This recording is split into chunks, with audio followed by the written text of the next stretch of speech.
Welcome to This Dumb Week, a weekly live Twitter space hosted by Alex Marinos and yours truly, Dr. Rollergator. Available in podcast form on Apple Podcasts, Spotify, Amazon Music, Audible, iHeartRadio, and others. Alex, welcome back. Have you had a sufficiently dumb week? And we start off another week with me sort of lying to the audience because Alex is still in Greece on vacation, so I do not anticipate he's going to join us. Yet the intro is still recorded in advance, so I am not changing it because he will be back, I believe, next week. So we're going to get started on today's episode here. We are going to go first to Miami, where a elderly lady is fighting back against the city for issuing her a license plate SQZA55. Really? Really? No, DMV, no. That's what I said. No, DMV. You're going back. That's what I said. When Nancy Delastrita went to collect her mail, she got quite the surprise, a new license plate with her vehicle registration renewal. And I looked at it, and I said, I don't think so. The plate reads SQZA55, but from a distance, those 55s can be read as S's. Well, you get the picture. Squeeze blank. I don't think a woman that lives in a senior community that's going to be 77 years old next month will be driving around with what this plate has to say. The plates become the talk around her retirement community, especially the men. We were with her when she showed it to one of her 89-year-old neighbors. And this is what I received from the DMV for my new license plate. That's good for 10 years. Good. Good? Nancy's plate was mailed from the Broward Property Tax Collector's office. We went there to try to help her get some answers. It's a question about a tag, if you want to replace a tag. And while no one wanted to talk on camera, we were told anyone unhappy with a plate can turn it in for another one for free. I'm kind of resigning to it, and I figured maybe it was just destined to be on my car. So for now, Nancy's keeping the tag, although she is planning to let the state know about it. She'll see the reaction when she goes public with her new plate.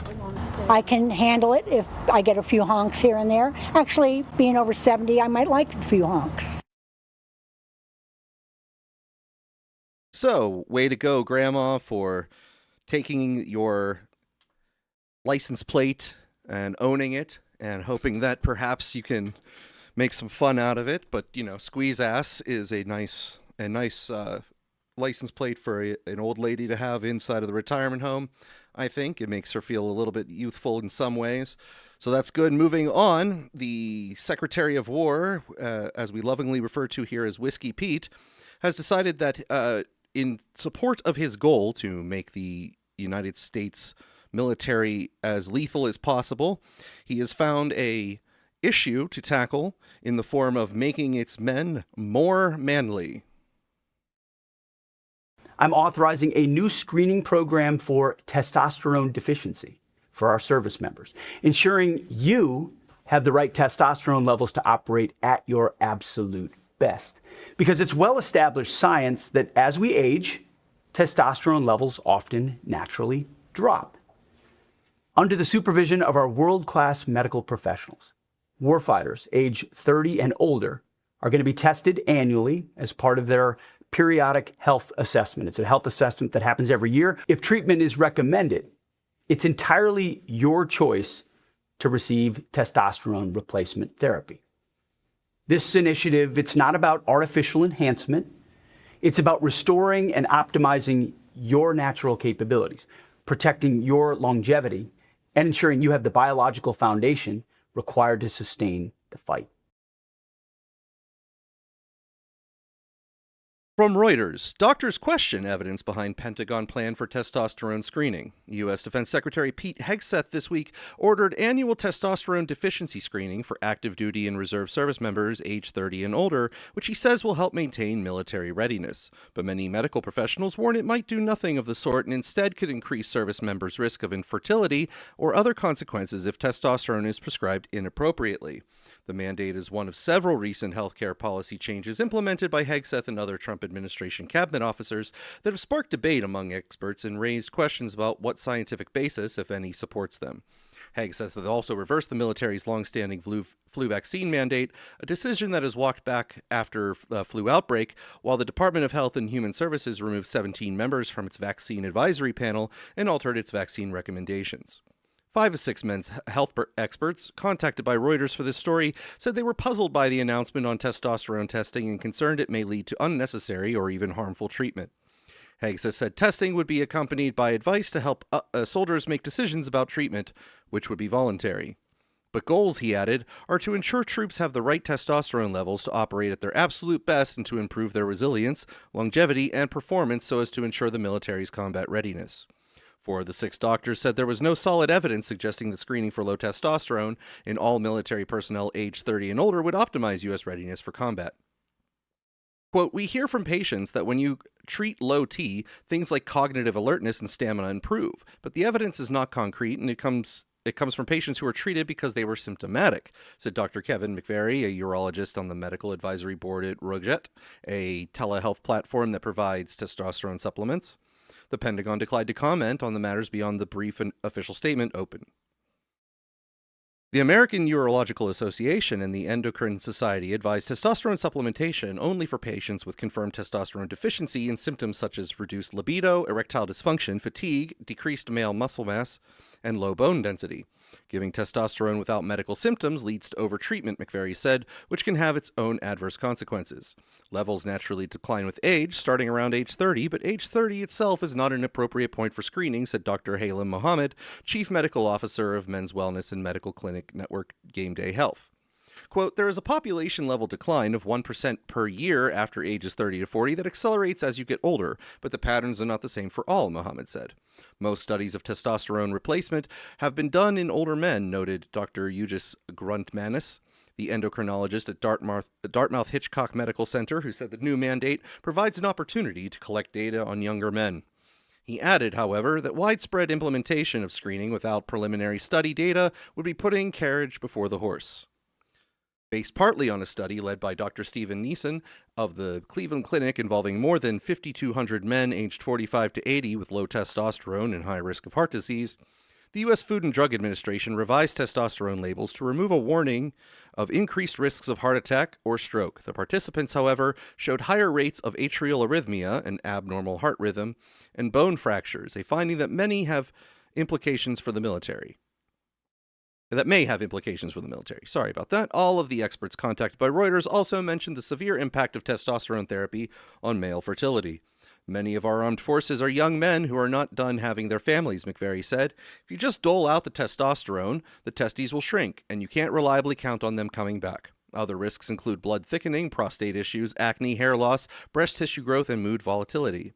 In this announcement, Hegseth said one objective for the new screening mandate is to comprehensively address operator syndrome, which afflicts Special Forces warriors such as Delta Force members and Navy SEALs and includes low testosterone with traumatic brain injury, hormonal and metabolic dysregulation, sleep dysregulation, and other maladies. But Special Forces operators are not representative of all active duty and reserve members, said Dr. B. Christopher Freh of the University of Hawaii, whose team first described the syndrome in 2020. Quote, these operators are an extreme at the end of the spectrum. They have much higher exposures to blasts, airplane jumps, firing all kinds of different weapons, shoulder-fired rockets, machine guns. Other soldiers may have elements of the syndrome, he said, but would screening 100% of anybody be right? I don't know. He believes many younger soldiers could regulate hormones through sleep, rest, and diet to bring testosterone levels back up, rather than turning to replacement therapy. Still, medical professionals emphasize potential benefits from appropriate testosterone testing, as with other forms of medical tests. Game Day Health's Mohammed said military reservists in the general population may be overweight, another correctable factor that can contribute to low testosterone. Testosterone is one of the most useful blood tests we have to gauge health in men, Mohammed said. Broader screening would identify men with reversible causes and some with true deficiency. Both groups would benefit from clinician-guided care, whether that means correcting irreversible causes or starting treatment when it's truly warranted. The Pentagon has not provided detailed guidance on how abnormal test results will be evaluated or whether screenings will apply equally to males and females. Fra of the University of Hawaii said broad screening could also reveal new information about female soldiers' hormones. Quote, females aren't going to need testosterone replacement in all likelihood, but they may need other hormonal interventions, he said. Now we move forward to a news story that is near and dear to my heart, the hopeful adoption of making daylight savings time permanent. When clocks spring ahead 1 hour, resulting in more sunlight in the evenings. Most of Arizona does not recognize daylight saving. It is important, though, for you to know, because now we will be 3 hours behind your friends in the Eastern time zone. Over the last few years, at least 19 states have passed laws to lock the clock or stay in permanent daylight time. It is a move that's gaining momentum. Lawmakers and advocates argue the loss of sleep is just too disruptive, raising the risk of heart attacks, strokes, even car accidents. But some experts are pushing back. If we are on permanent daylight saving time, we're going to have many more dark mornings. People will be driving to work. Children will be standing there for the bus or walking to school in the dark. In the long run, I'm optimistic because, it's a terrific bipartisan issue. Nobody's going to bicker about that part. So it's just a matter of getting it done. Congress would need to pass a law to allow states to adopt daylight saving time year-round. Most Americans spring forward to daylight saving time every March and fall back to standard time in November. So we want to hear your thoughts on the daylight saving system. We have a poll up right now on our Arizona's Family Facebook page. So far, there have been almost 400 votes. 47% of you say you do not like the current daylight saving. I love that was at 39% who just said, I don't care. Oh. Why are you asking me this, but I'll still fill out your poll? Yeah, precisely. I love it, but then it gets so confusing. So now I'm according to my profile on X here, as I look through my timeline, the rare person who supports the hell out of changing everything to daylight savings time year round.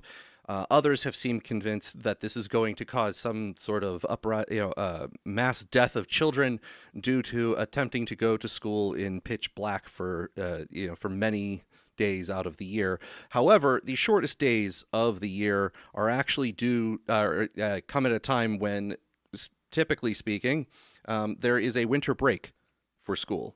So the actual the latest sunrise of the year is actually during a time when kids are off from school, generally speaking. So the amount of time that the darkness would be extreme for kids going to school would be minimal, and it would not necessarily be the biggest deal in the world, considering a lot of schools are doing Zoom call education anyway. So I'm going to maintain that year-round DST is the better approach, and that those who want to keep the alternating DST and standard time operation going are insane, and those who want the standard time year-round are a little more sane. However, I do believe that the daylight savings time standardization year-round is the correct approach, and I have run for president several times under that platform. Stop fucking with the clocks. Now to that terrifying video seen by millions, the grandfather attacked by a charging bison at Yellowstone. Well, tonight here, what that grandfather is now saying. Here's Trevor Ault.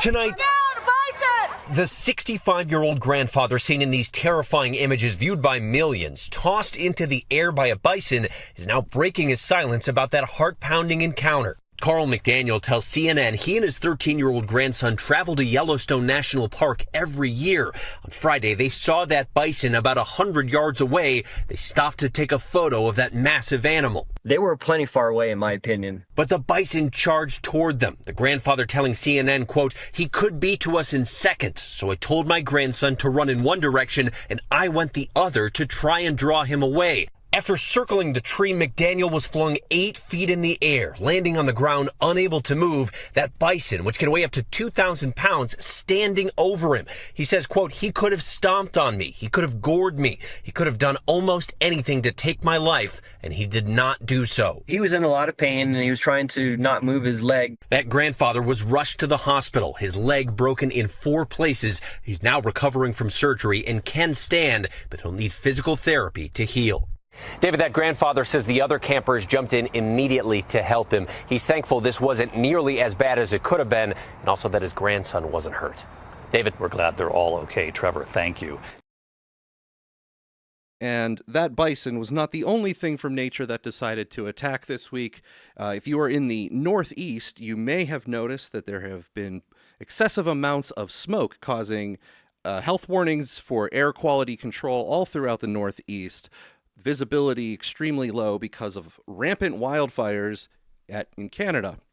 The president going on a Truth Social rant explaining that it is only due to Canada's poor land management that they have the wildfires as severe as they are, and that he is going to increase tariffs on them as punishment for their poor land management and making our air quality poor in the Northeast of the United States, with Detroit having the worst air quality several days this week out of the entire country.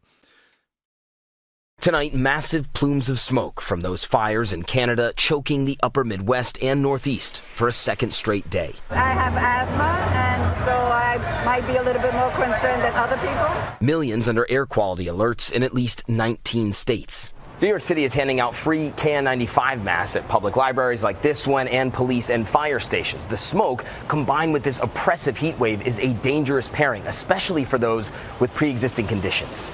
Chicago recording some of the worst air quality in the world among major cities. When you get to these burgundy dots, that's hazardous. A Delta flight capturing the smoke-clogged skies over New York City, the pilot alerting passengers. So if you do smell that little bit of smoke, that's what we're going through right now. But just want to let you guys know that's from the wildfires out west. At Philadelphia International Airport, the low visibility triggering flight delays. Ash sticking to an American Airlines plane in flight. Yeah, it's adhering to the windshield. I've never seen it stick to the windshield like this. Tonight, more than 180 fires ablaze in Ontario, Canada alone. An American visiting the area seeing the inferno up close. We're getting out of here, getting a little close for comfort. Also contributing to the orange haze, at least 9 fires in northern Minnesota. Officials warning some fires could burn for months. There will be some fire on the ground in some form or fashion, along with smoke, until it snows. Mary, this hazardous smoke is expected to linger for at least a few more days as it pushes further south toward Virginia and Washington, D.C. Meanwhile, here in New York City, officials continue to hand out free N95 masks just like this one to anyone who wants one. Mary? So important to take those precautions, Matt. Thank you. Those who tuned in last week were ahead of the curve in another national outbreak of trouble where nature was attempting to kill all of us. The Cyclospora outbreak became one of the most talked about news stories as of Wednesday this week. However, we were first to cover it on Sunday. So when it felt out of place to you on Sunday, by midweek, you were actually the first to have known. Do I have the diarrhea parasite? How much diarrhea is the diarrhea parasite?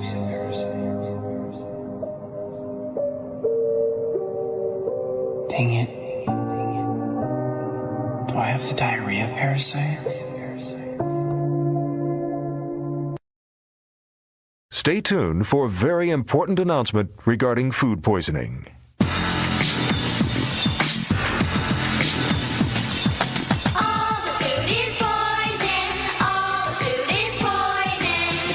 The peas, the celery sticks, the meat and the fish will make you sick. All the food is poison. All the food is poison. The apples, tomatoes, wheat and the corn, all the food is poison. Don't eat the food, it's poison food. All the food is poison. All the food is poison. It's getting worse. The number of Americans coming down with severe stomach problems from ingesting a parasite found on lettuce is quickly growing, with the number of victims doubling in some areas from just 1 week ago. Justin Finch has more on how to prevent becoming part of the statistic. It's a skyrocketing crisis. There are now 7,000 reported cases in 34 states of the parasite Cyclospora invading the U.S. food supply. Michigan is ground zero with 3,000 cases, twice as many as a week ago. Lots of people are washing their greens as never before and think they see the parasite. I just watched the cilantro. Look at the parasite. See him? Oh my God. In fact, that's not the parasite, which is too small to be seen unaided by the human eye. The ballooning numbers are spreading panic on social media. Galen Sekulich, a mother of 3 from Detroit, says she lost 10 pounds in just 5 harrowing days. You look up night sweats and you look up nausea and you can't eat and you're rapidly losing weight. And I'm like, is something seriously wrong with me? Lettuce and other greens have been identified as the source of the outbreak. The fast food giant Taco Bell confirmed it has removed lettuce and other raw ingredients from a number of restaurants as a precaution. Public health officials have not confirmed a link to Taco Bell. We will continue to closely monitor the situation, a statement says. Meanwhile, Americans are searching for safe alternatives to what was once a staple in their diet. It's called food swapping. She's eating a double cheeseburger without lettuce. This guy is going in a totally different direction. No one ever got the explosive diarrhea parasite cyclopsoriasis from an ice cream cone. At this Sweet Green salad restaurant in Manhattan, these customers seemed unconcerned. I'm like a salad girl. I always eat salads. Doesn't affect me. I didn't know about the parasite, so this will taste a little different. Top nutritionist Joy Bauer showed me healthy ways to avoid the parasite. The most perhaps helpful way to get past this is going to be to look for produce with peels. That's right, because if you could imagine, this is a parasite that lives on the surface. So when you peel a banana, an orange, a mango, an avocado, an apple, a potato, you are peeling away the contamination and you're basically tossing it into the garbage. Doctors are warning anyone with a weakened immune system to avoid eating fresh produce altogether until a specific culprit for the outbreak is determined.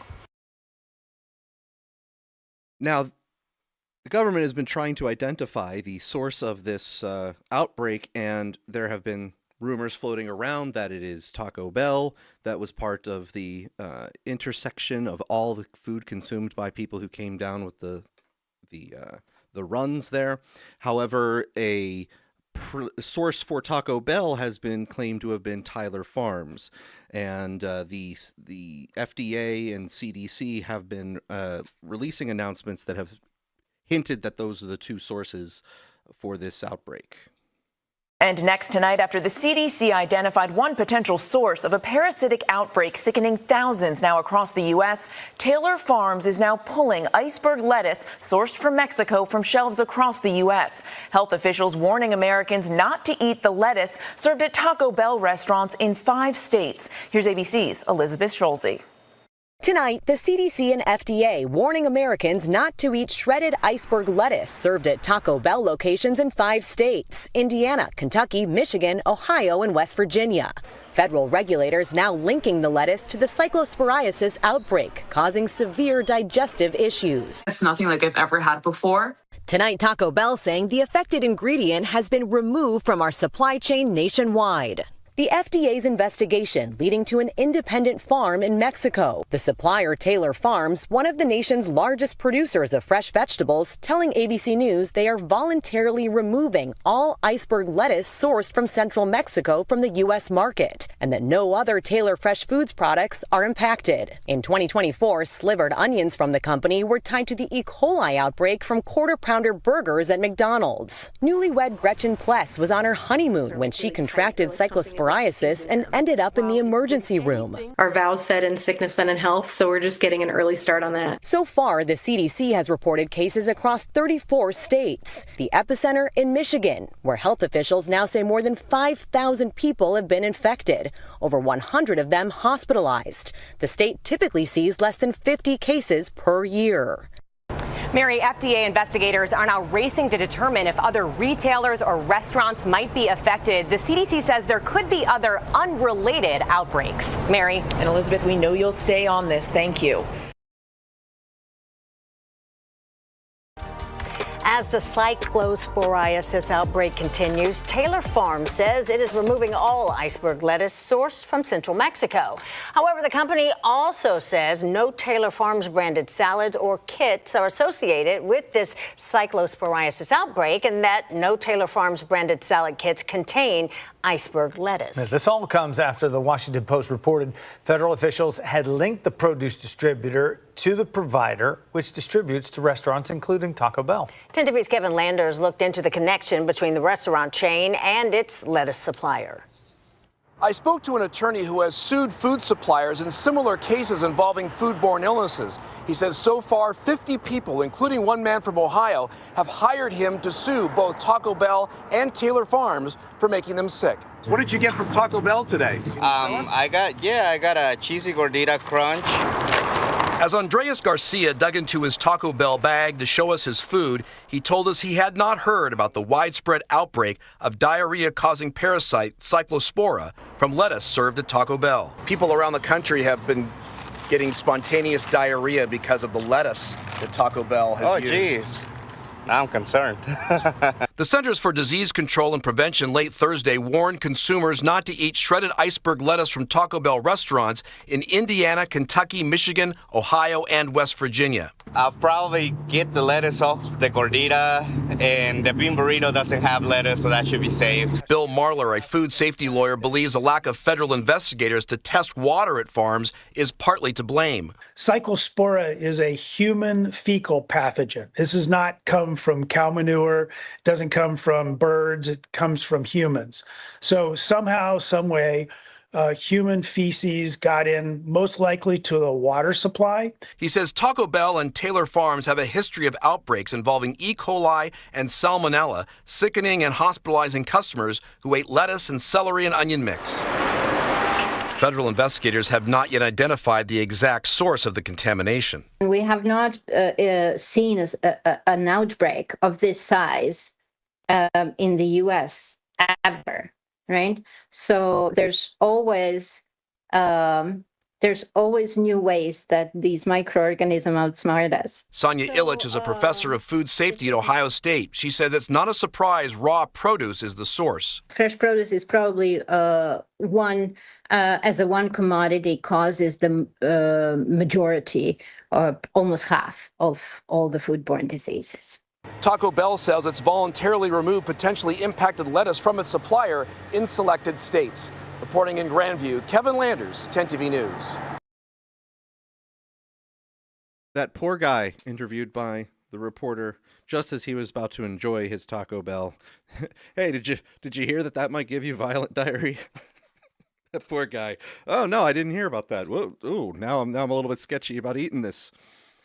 You should have told me before I came out of the Taco Bell. Told me before I went in, sir. Thank you. Now, Thursday this week, Donald Trump was scheduled to give what was classified as a major announcement, and there was speculation that it involved the 2020 election and China, and to some degree it did. It did not necessarily directly involve the results of the 2020 election. However, some of the news coverage implied that it was somewhat of a repeat of the allegations that Donald Trump made during the 2020 election.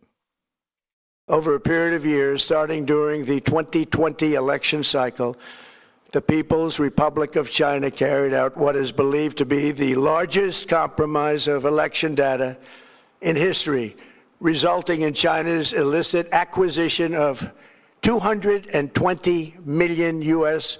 voter files.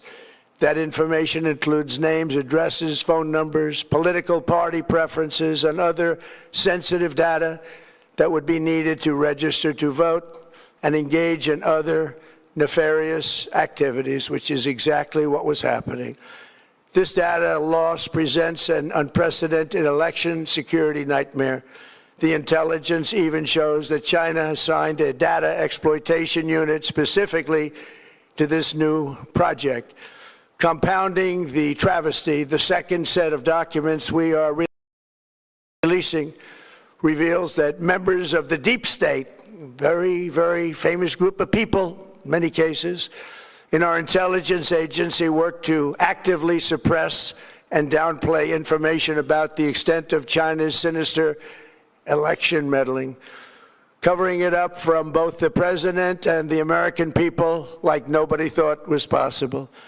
U.S. spy agencies began learning about the compromise of voter registration files in 2020 when they discovered that tens of millions of voter data, Think of that, tens of millions of voters' data in 18 states have been bought, stolen, or hacked by China.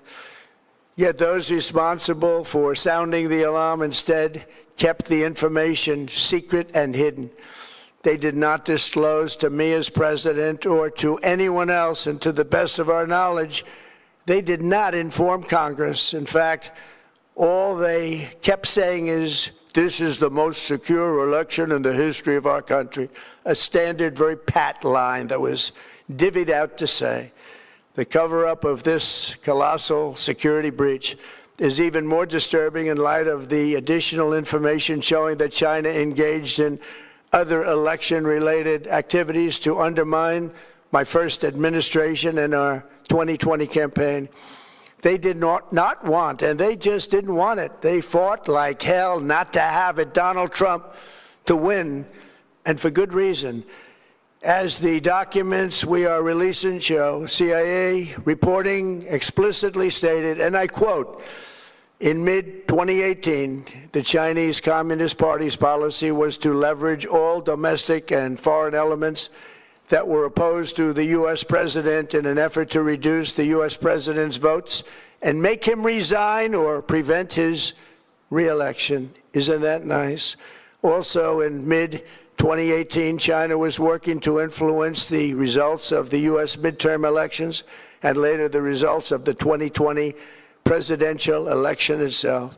Separately, in mid-2019, the Chinese government's strategy against the United States was focused on undermining domestic confidence in the U.S. president. They wanted to just make you sound like your president wasn't so hot, when actually your president has done a great job, and they did everything possible to do exactly that. Going on, this document says, and this is by the CIA, the strategy included efforts to use Chinese contacts with big U.S. companies to influence U.S. business leaders to turn against the President of the United States of America. The Chinese government sought to identify U.S. journalists who had reported negatively on the U.S. president and pay them large sums of money to write more negative articles about him, as many as they could, and they didn't care what they said. The Chinese government wanted U.S. president to lose the next election, and the reason they wanted me to lose is because they knew I was wise to them, charged them billions and billions of dollars worth of tariffs, and built the strongest military anywhere in the world. We have the strongest military anywhere in the world. These are exact quotes from the CIA reporting. The name of the person doing the quote is now under review, but it gets even worse. Raw intelligence obtained by the FBI in 2020, yet buried by rogue bureaucrats, stated that China's activities even included an attempt to manufacture illegal ballots for Joe Biden. Documents show that during this period, dozens of significant CIA and NSA reports about China's election targeting were kept out of the presidential briefing. These were briefings I would get almost every day. Everything was kept out that was of importance. One email among intelligence analysts admitted that they had, quote, deliberately massaged the presidential daily briefing to withhold information regarding Chinese activities related to the election. Another official inside the FBI wrote that she was running, quote, a shadow government, unquote, to keep intelligence about China's election meddling from becoming known and to keep it away from the honorable press. Other officials who witnessed such efforts perceived the motivations to be blatantly political. Recently, we found significant numbers of burn bags in formation, and this is a group of bags that were used to destroy information given by President Barack Hussein Obama to be burned. It was supposed to be burned. These bags were supposed to be at a different level by different people, incinerated and checked, but it never happened. Maybe we got lucky. We believe this was not done on purpose, but rather through gross incompetence of the people that were supposed to burn the bags. But the findings are stunning. Today, I'm asking the Office of the Director of National Intelligence, the Department of Justice, the FBI, and the CIA to investigate how and why such crucial information was hidden, to fire those involved in the cover-up, and to file criminal charges, if appropriate, against these people. Yet concealing China's meddling was only the beginning. The third set of documents we are releasing proves that for many years, Americans were blatantly lied to about the security of our election infrastructure, including electronic voting machines and ballot counting systems. Dishonest, almost all. They're vulnerable and they're easily compromised, and people within our government knew that. Tonight, we're publishing a series of previously classified U.S. intelligence community assessments and other reports proving that our government has long known these machines are extremely exposed to attack. As one assessment states, we judge that the United States adversaries, including at a minimum Russia, China, Iran, North Korea, as well as non-state groups, have the capability to compromise U.S. election infrastructure. That's unquote, but that's some statement, isn't it? Made by supposedly great patriots of our country. The document goes on to further state that, quote, we assess that centralized election-related data repositories, such as voter registration databases, poll books, and other official election websites, are most vulnerable to exploitation, and adversaries could use this access to these systems to disrupt election processes within the United States of America. Tonight, we're releasing all of those findings, and spanning from January 2020 to June 2026, this is a cyber threat aimed at the very heart of our democracy. Many people have questioned whether it could actually be possible to electronically manipulate vote totals or change election results on these terrible machines. Today, we are releasing documents that show the CIA obtained reporting of a specific plot to do a big number in favor of the corrupt Maduro regime in Venezuela.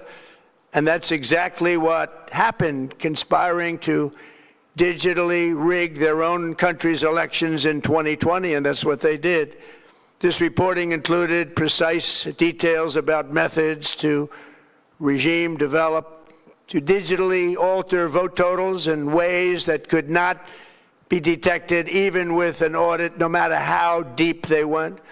This intelligence underscores why we must take urgent action to ensure that our own system can never, ever be hacked or compromised like it was in the past. The fourth set of documents reveals that even when significant evidence of fraud has been detected, it has been buried and covered up. Among the disclosures tonight are FBI files detailing evidence of alleged fraud by a large-scale voter registration operation in Michigan. In 2020, Michigan State Police raided a Democrat Get Out the Vote organization, corrupt group in Muskegon. And we're so concerned by what they found. They were just so concerned, they couldn't believe it, actually, that they contacted the FBI in Detroit. The documents state that some canvassers admitted to FBI agents that they signed voter registration forms in other people's names, submitted fraudulent registration for people who did not exist, and received gift cards tied to their number of applications that they produced. In other words, it was pay, play, and cheat. The FBI agents working on the case believe that crimes were committed, yet the Biden Department of Justice slow-walked the investigation and killed it. Tonight, I'm asking the FBI director to ensure that the matter is fully investigated and to work with the Department of Justice to prosecute those responsible for any crimes. Finally, to reveal just how vulnerable our elections continue to be, we are releasing the So the president gave that speech on Thursday, and in general, he did not say that any of the things that they have learned / are declassifying suggest that if you retallied the votes, he would have won the 2020 election and would have been president. But there are many allegations, some of which echo some of the claims that were being made during 2020, such as China having access to be able to produce fraudulent ballots in some locations. That was an allegation that was made during 2020 that, according to the claimed release of declassified documents, has some truth to it.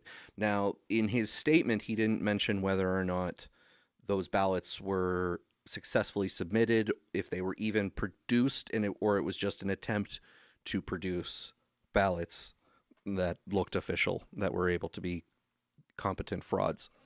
Now, ABC News and other news outlets sort of jumped the gun to downplay what the president was talking about and simply say that he was trying to repeat some of the claims of 2020.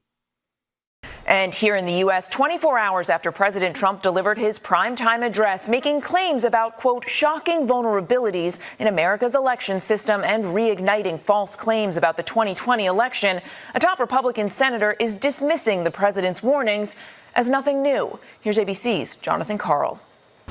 Tonight, a top Republican on the Senate Intelligence Committee poured cold water on President Trump's dramatic claims of, quote, shocking vulnerabilities within our country's election systems. Frankly, as a member of the Senate Intelligence Committee, there wasn't a whole lot new. We've known that our adversaries are trying to influence our elections for a long time. President Trump released newly declassified documents he claims exposed those shocking vulnerabilities. The election system we have dangerously exposes and really exposes like levels never thought possible to hacking, exploitation, and foreign interference. But one of the election reports the White House released says America's election systems, quote, would be difficult to manipulate on a wide enough scale to alter the election outcome. Trump accused China of targeting the 2020 election, even though his own intelligence officials had assessed with high confidence that China did not seek to change the outcome. The president also made unsubstantiated claims that hundreds of thousands of non-citizens are registered to vote. Today, Trump's Secretary of Homeland Security vowed to track them down and threatened state officials who refused to help with the effort. If the election officials, once we gave them the information they need to secure their elections, and they chose not to, then those individuals can also be held accountable by fines, by penalties, and even, depending on how far it goes, prison time. Although the president made alarming allegations, he presented no evidence that China meddled in the 2020 election. And despite those allegations, the White House told us today that President Trump still intends to welcome Chinese President Xi here to the White House later this year. Mary? That trip's still a go. Okay, John, thank you. Now, there was a great attempt to associate the claims that the president made in his speech to the 2020 election itself and whether or not it would have, quote, changed the outcome, which is not something I heard him say in his long speech. He did not declare it would have changed the outcome, yet the perspective that ABC News pushed forward was that his claims were directly declaring that the outcome would have been different, and they were downplaying his claims and the information in the released documents along those lines. The problem comes from the fact that the claims themselves were not specifically disputed by ABC News, and they were only downplayed in the sense of the claim that it wouldn't have changed the outcome. Now, the declassified information is what they call evidence in layman's terms, yet Jonathan Karl at the end there says that the president did this without evidence, even though his entire speech was coinciding with a document release dump. Now on CBS, they interviewed John Sullivan, who runs the news outlet Just the News, who's actually a principal player in this document declassification story, as he was given a unique role inside of the White House that he will explain. Conservative journalist John Solomon. He is an advisor to President Trump. He's leading a government transparency task force for the White House. He's also the man behind a lot of the research and the reporting that the president cited as true in this speech tonight.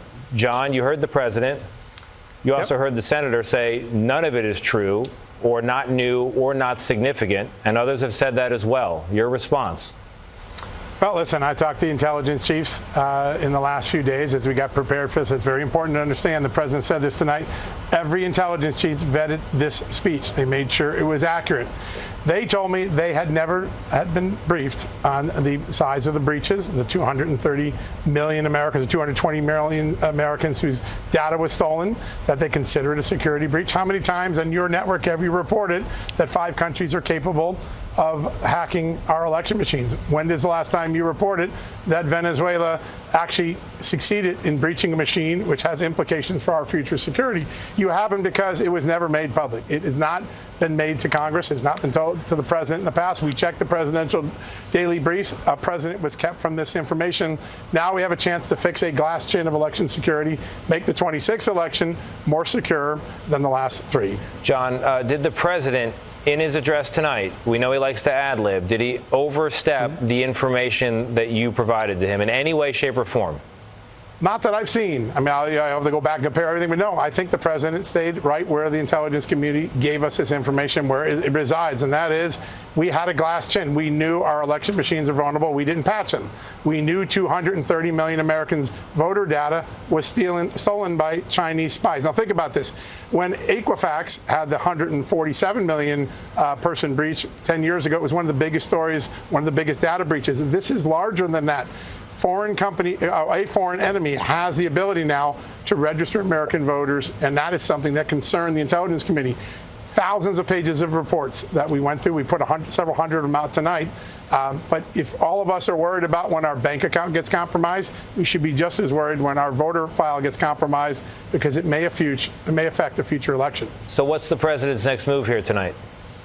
He laid out several steps. One of them is for tomorrow, the Homeland Security Secretary to begin briefing reporters at the White House on what the machine fixes are.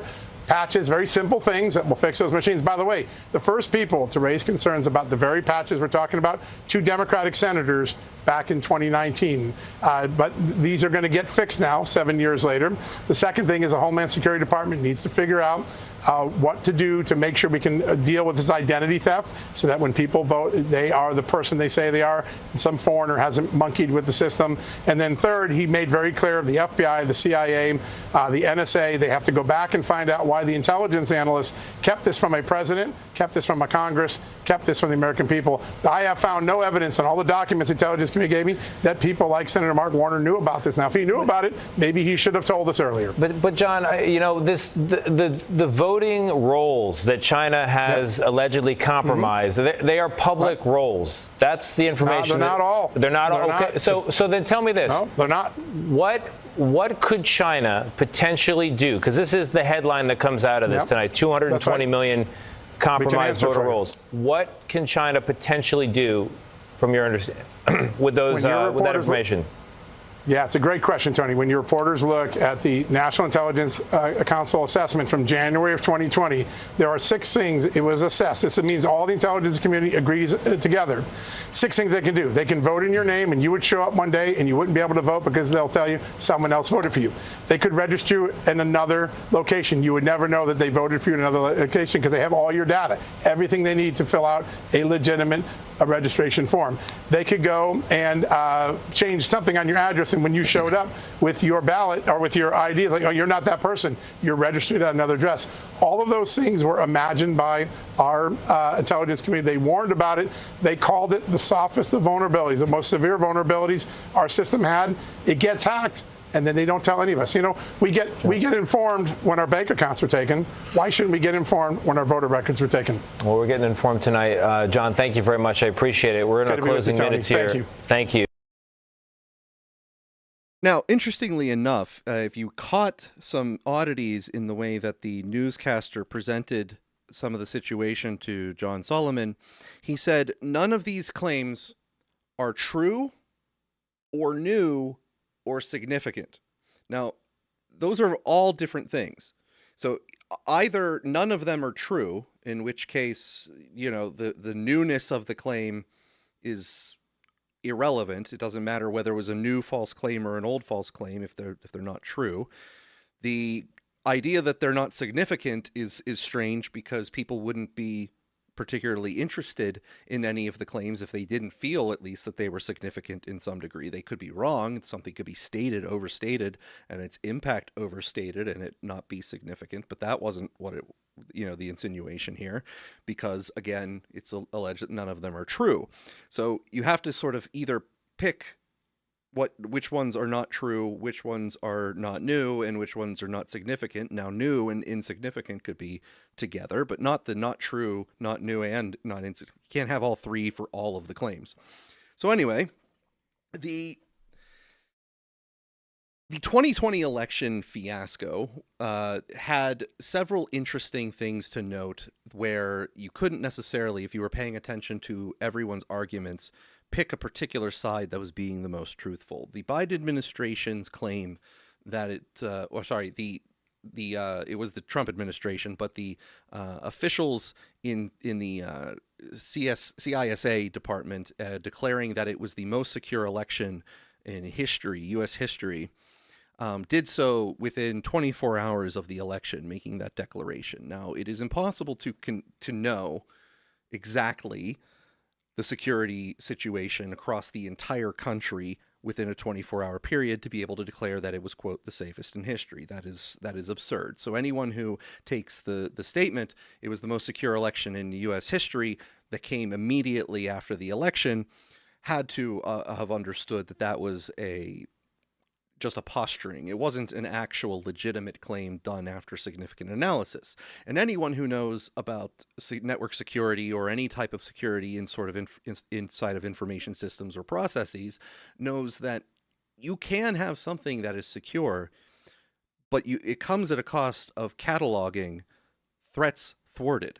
You don't just simply have something that's safe with no attacks. You have attacks that you thwarted. And there were no instances during that time period that anyone talked about attempts for malfeasance that were thwarted. That was another tell that side declaring that it was, a perfectly spotless election with no problems, was more posturing than it was giving you accurate information. Now, that doesn't mean that at the end of the day, if you were to have full omniscience and know everything that happened inside of the election, that the votes would have gone for Donald Trump in the according to the Electoral College standard, and that he would have been the president again, and we wouldn't have had sleepy Joe Biden. But still, both sides were sort of posturing. The side that was declaring that the entire thing was rigged and that Donald Trump actually won had no way of knowing that Donald Trump actually won, because they hadn't conducted the full investigation to determine the actual legitimate outcome.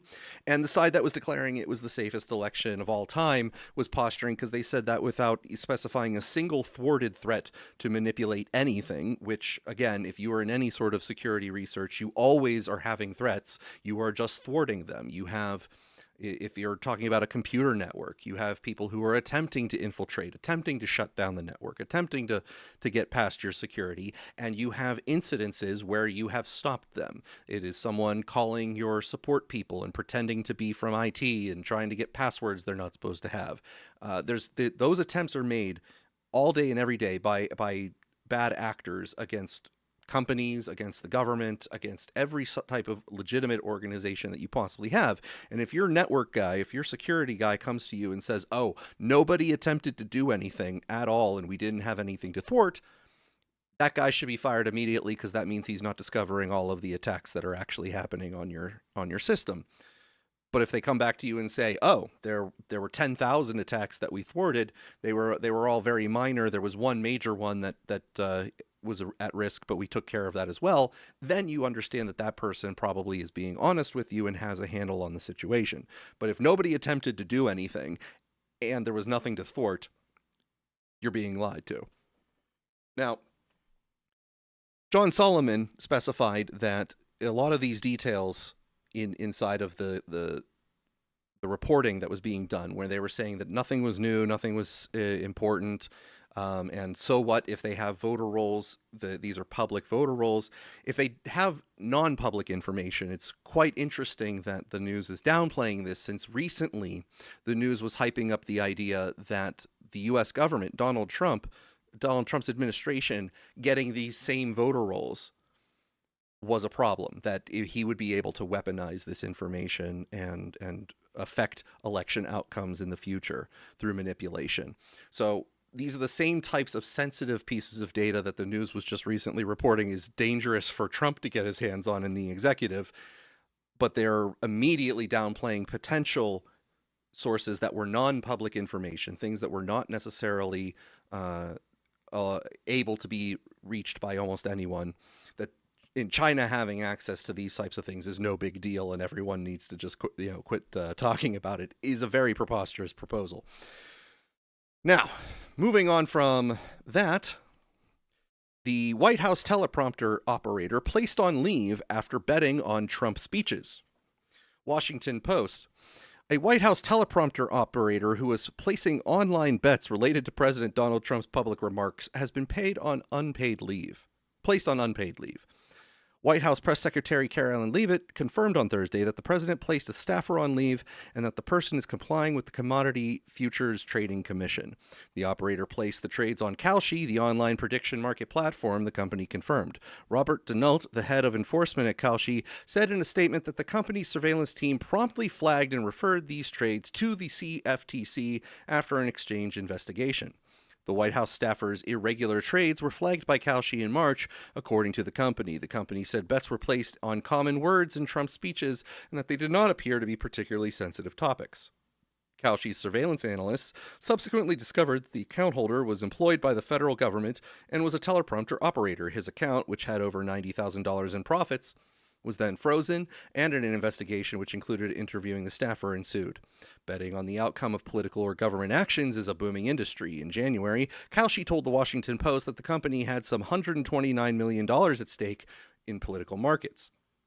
Trump, who famously owned a casino in Atlantic City, said in April that he wasn't much of a fan of prediction markets, but he seemed to quickly change his tune, telling reporters less than a week later that he knows some people who are very smart and they like it.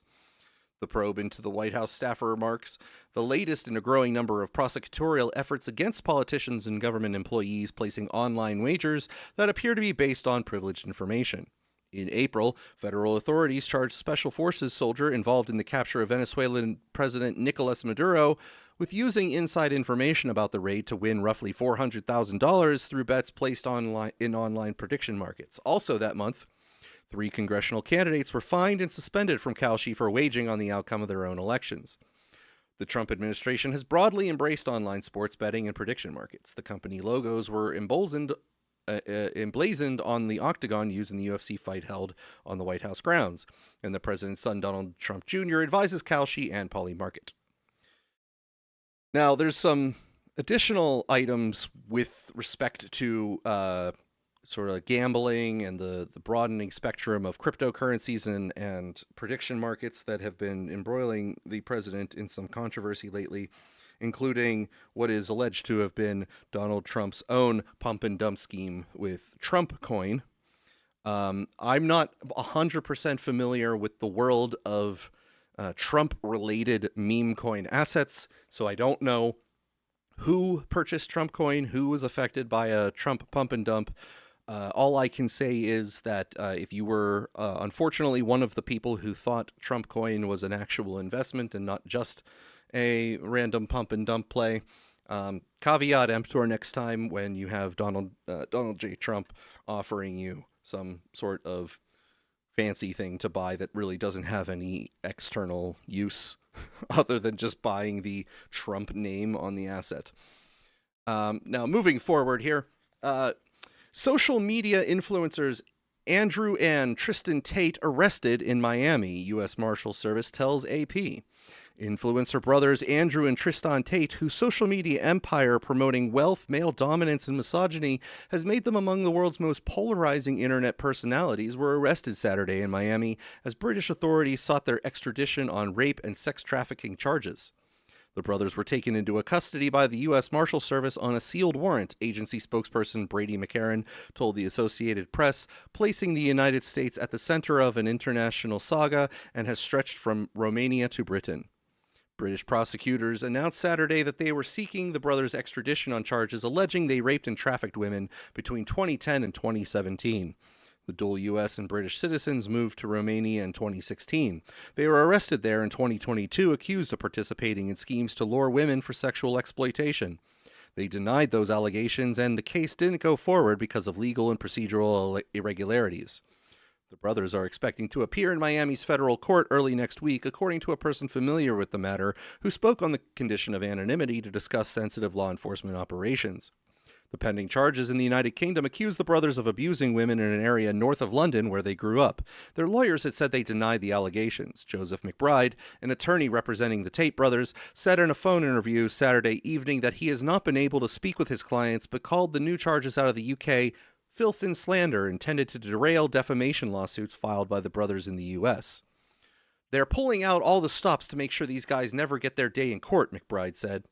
We are confident that once a competent judge sees the facts and once the Department of Justice confronts this egregious abuse of its own authority, Andrew and Tristan Tate will walk free. America does not do Britain's political dirty work. Andrew Tate, 39, first reached a mainstream audience as a contestant on the UK reality television show Big Brother in 2016. He was removed from the show when a video surfaced that appeared to show Tate assaulting a woman. He and his brother Tristan Tate, 38, are vocal supporters of U.S. President Donald Trump.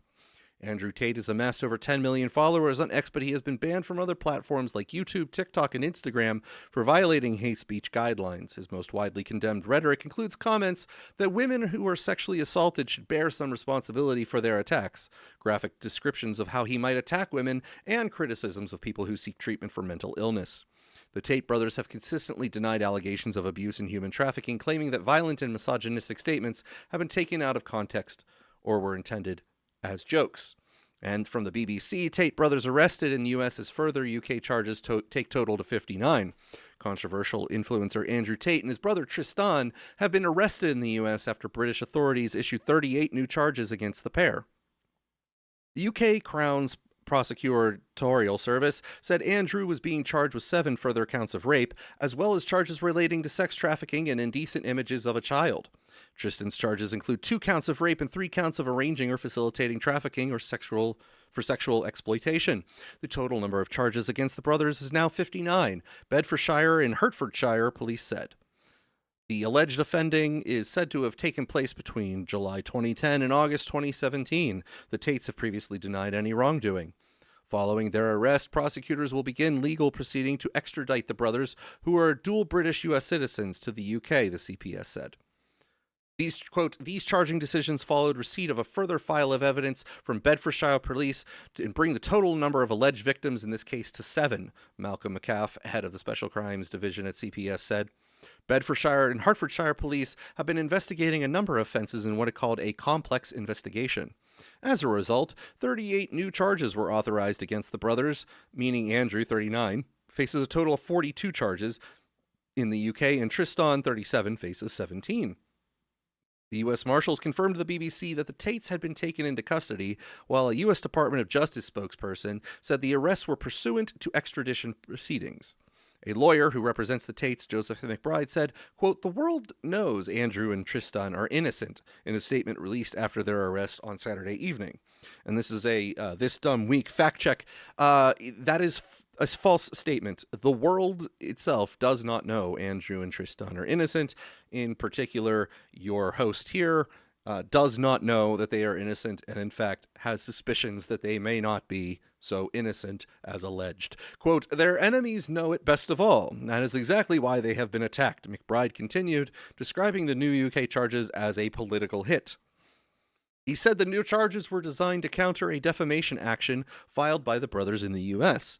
Quote, "We are confident that once a competent judge sees the facts, and once the Department of Justice confronts this egregious abuse of its own authority, Andrew and Tristan Tate will walk free. America does not do Britain's political dirty work."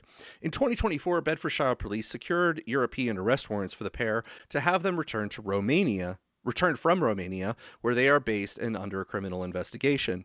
In June, the brothers lost a legal bid to be told the names of their UK accusers after the CPS decided it was necessary to withhold the names after their alleged victims until legal action formally started. Lawyer Matt Jury, who represents several alleged British victims of Andrew, welcomed the charges and said, quote, "Andrew and Tristan Tate are accused of some of the most serious offenses, including multiple counts of rape and human trafficking. It is time they face justice." Now, these items here have been, some of these items here at least, have been on the stack of stuff and on the cutting room floor of This Dumb Week for many months. Actually, I've been holding for the right time to get them actually in here. I've had these items for quite a long time, but as we are always jam-packed with information, it has never actually been fully able to be inserted into the right place and time. So we will get into some of the defamation issues that they bring up here. Now, one of the people who they target for defamation lawsuits goes by the handle Mike Barr TV. It is a person out of Australia who takes a close look at Tristan and Andrew Tate's history and their businesses, records their videos and makes compilation videos alleging that they have been dishonest in interviews and with media personalities whenever they are explaining now their behavior several years ago. Some of you may be aware, many of you probably not, that Andrew Tate has been suing me for over a year now. So last March, he launched a defamation lawsuit against me in Florida.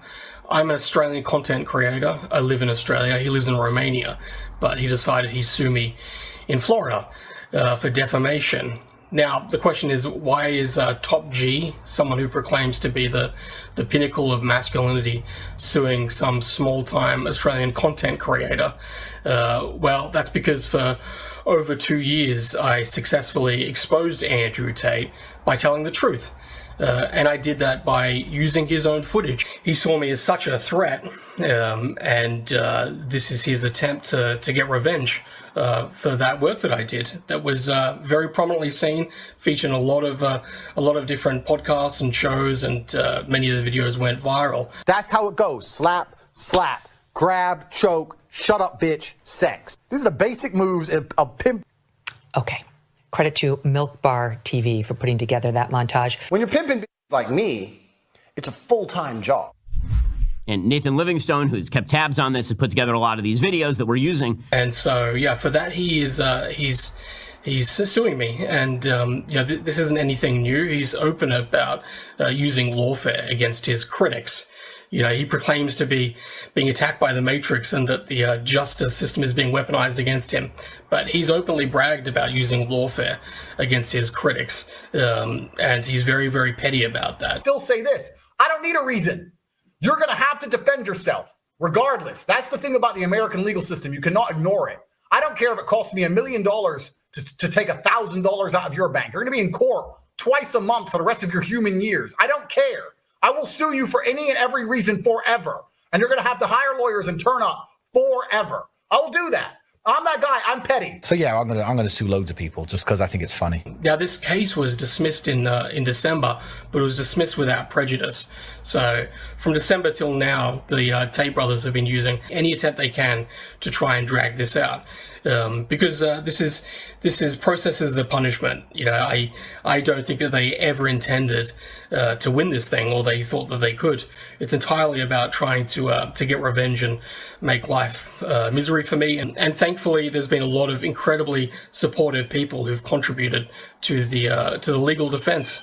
But from December, when it was dismissed without prejudice, to now, the legal bills have kept piling up. And so looking at needing to raise another $12,000 to cover the work that's been done from then. Now, there was a court hearing this week, and the judge gave them 10 more days to try and find some good faith argument for why there is jurisdiction to sue me in Florida. So in a bit over 10 days, there'll be another hearing where hopefully this thing will be dismissed, so I'm reaching out anyone who can contribute, anyone who believes in citizen journalism, who believes in free speech, who believes that the Tate brothers are a bad force in the world, and that the truth should be allowed to be exposed without the people who are exposing it being punished by these alleged rapist human traffickers, and I believe massive net negative in the world. So I'm reaching out. If you can contribute, it would mean the world. If you can help share the fundraising link, it's givesendgo.com/free speech versus Tate. That would mean everything. So thank you so much, guys. Cheers. Now, while there were a couple clips inside of that video of discussing the defamation lawsuit that the Milk Bar TV person had included, I'm going to play somewhat of a longer version of his compilations to demonstrate the content that he has produced that has resulted in Andrew Tate filing defamation lawsuits against him. And the threshold in the United States for someone like Andrew Tate is that he has to demonstrate, because he is considered a public figure, someone who is widely known, has a large viewer base, listener base, whatever you want to call it, and in the United States standards, his ability to fight back against defamation simply by using his speech is higher than the average individual. So his bar for defamation is a higher threshold because of his imbalanced ability to fight smears, meaning he has a microphone and people listen to him when he speaks. Therefore, someone who is defaming him in some way has to have a different set of standards than the average person. The average person does not have a wide microphone that where they know the moment they speak, people will listen to them. So defamatory language, defamatory speech can harm those individuals more so readily than someone like Andrew Tate, who has the personal ability to fight back. So that standard, that increased standard of the United States courts, is called actual malice. And malice doesn't just mean ill intent in that situation. It means that the person made false statements and knew they were false at the time and did not care, effectively did not care, or was reckless in their speech, knowing the things that they were saying was not true. So that is the type of threshold.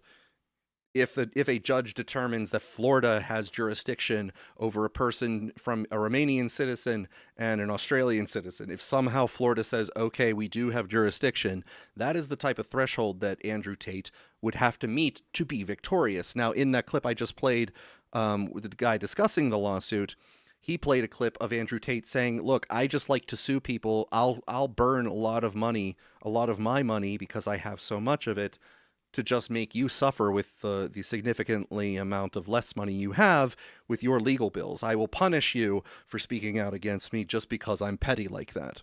So the threshold you'll have to hear in this small little documentary, perhaps you can call it, from Milk Bar TV is, does this guy know what he's saying is false, or does he legitimately believe the things that he's saying about Andrew Tate?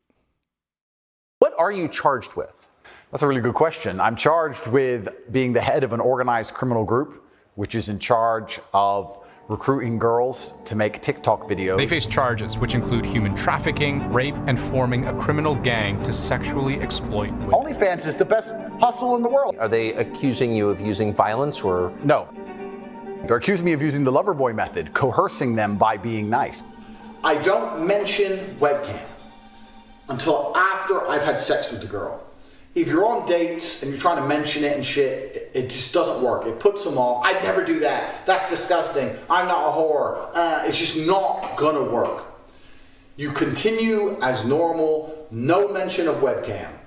You fuck the girl. After you fuck the girl, you do the PhD test. So yeah, on CobraTate.com I have my PhD program, and that is, PhD is a pimp and hose degree that I'm, Clever. And Clever.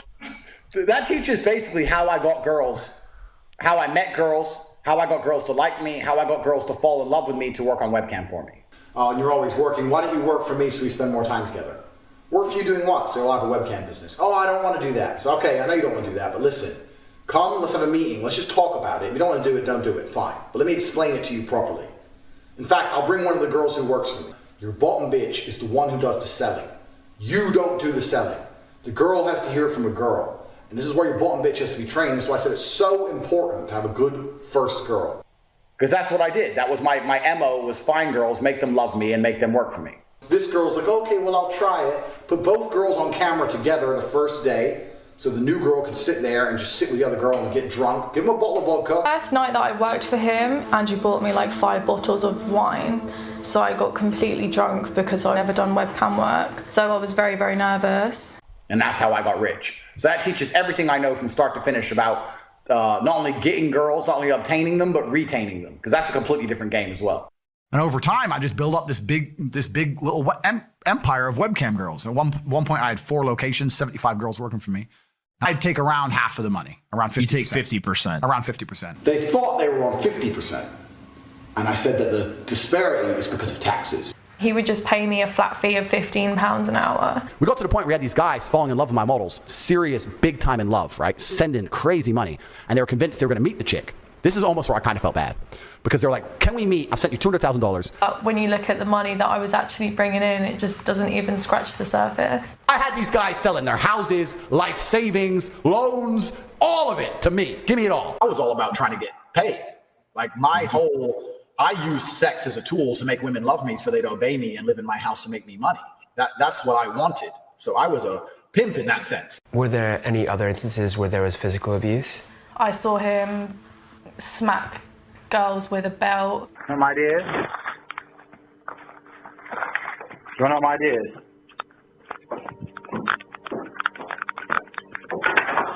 That's right, lock the door, you knew I was going to beat the out of you.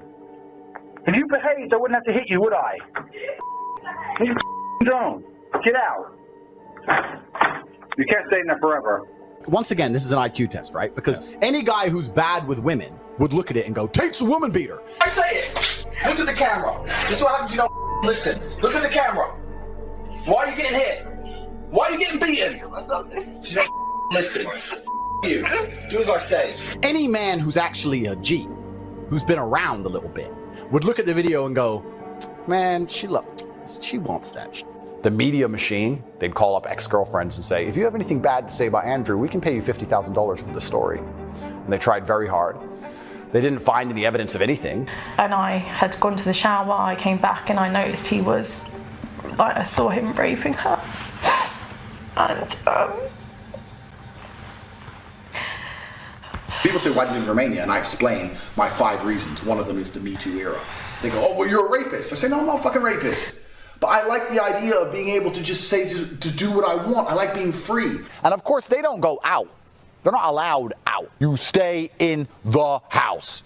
Because I'm not particularly, what would you say, impressed by what he's done on the sex business front.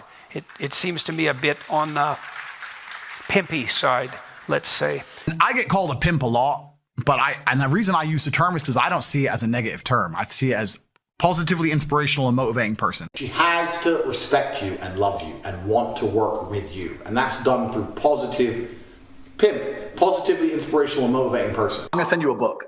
It's a guy called Pimpin' Ken, who was a street pimp in the 90s, and he wrote a book, 50 Laws of the Game.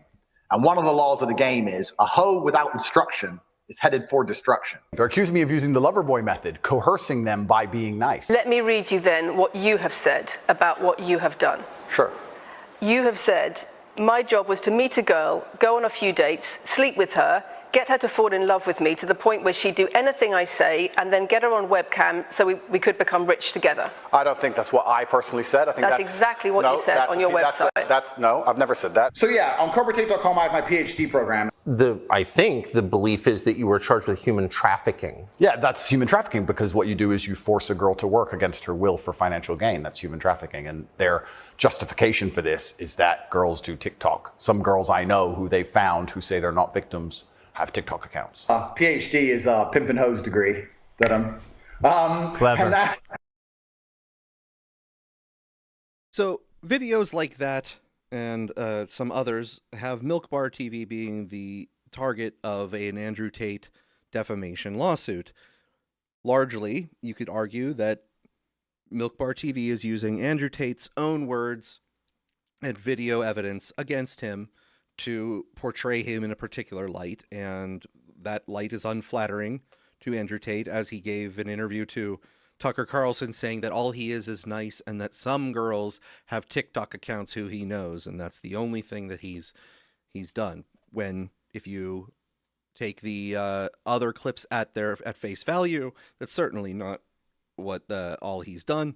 And so that is a lawsuit that was referenced inside of the announcement of his arrests, where his lawyer tried to say that these arrests are really just to try to make sure that his defamation lawsuits have less less legitimate grounds to work on, and that's the whole reason they exist, which is a interesting position to take. Now, this isn't the only lawsuit that Andrew Tate and the Tate brothers have put out there. In fact, Andrew Tate and Tristan Tate have also sued this platform, Twitter/X, owned by Elon Musk. Now, before I get into that lawsuit to explain why he's suing the X platform, I do want to say that while a lot of the things in that previous segment were offensive to this host here, the ideas that he has hit women and tricked them into doing something they wouldn't otherwise do, which is webcam streaming their sexuality. He attempted to be more articulate than he actually is, and he added an H sound to the word coercive. He said coercive.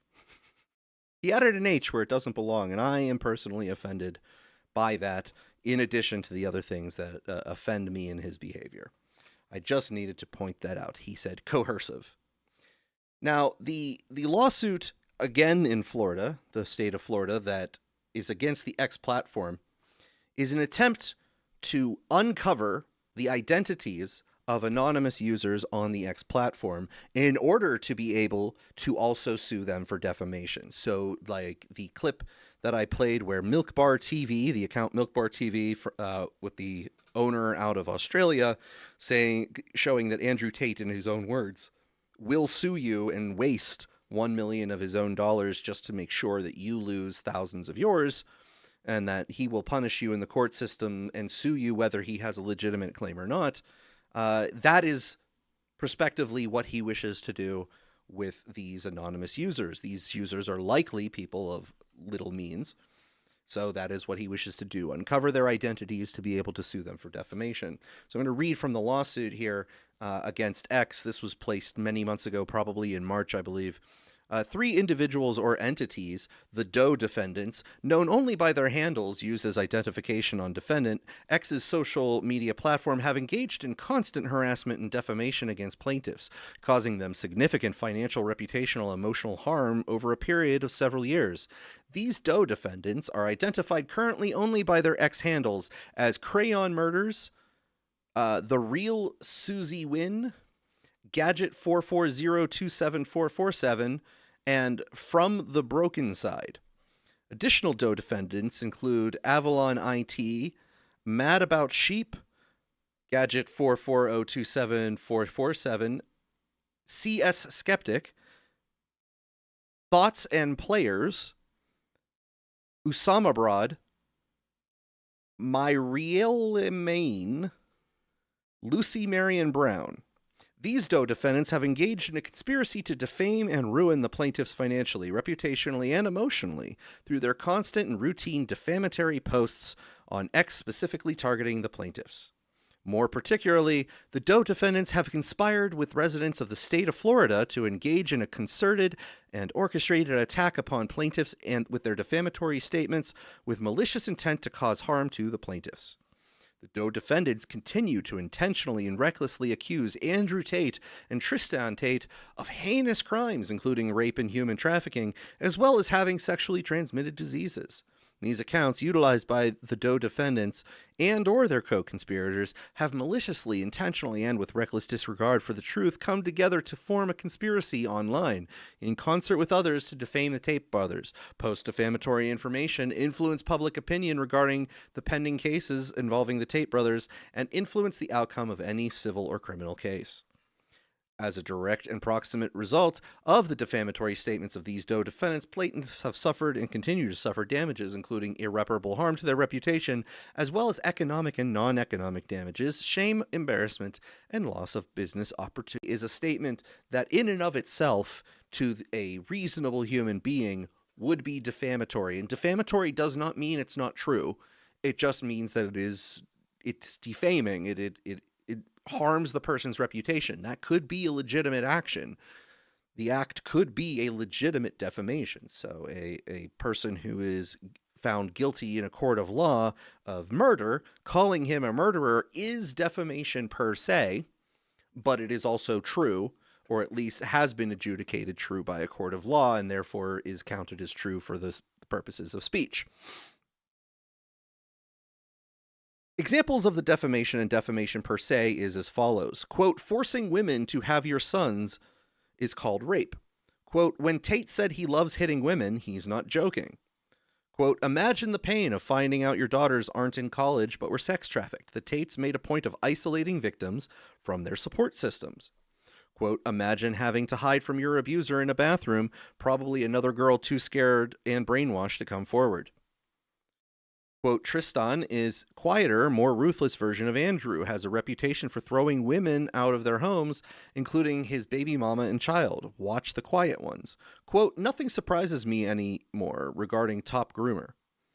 Quote, some of Andrew Tate's alleged victims describe his violent sexual assaults. Please donate to the crowdfund to help bring them to court. The authorities let them down.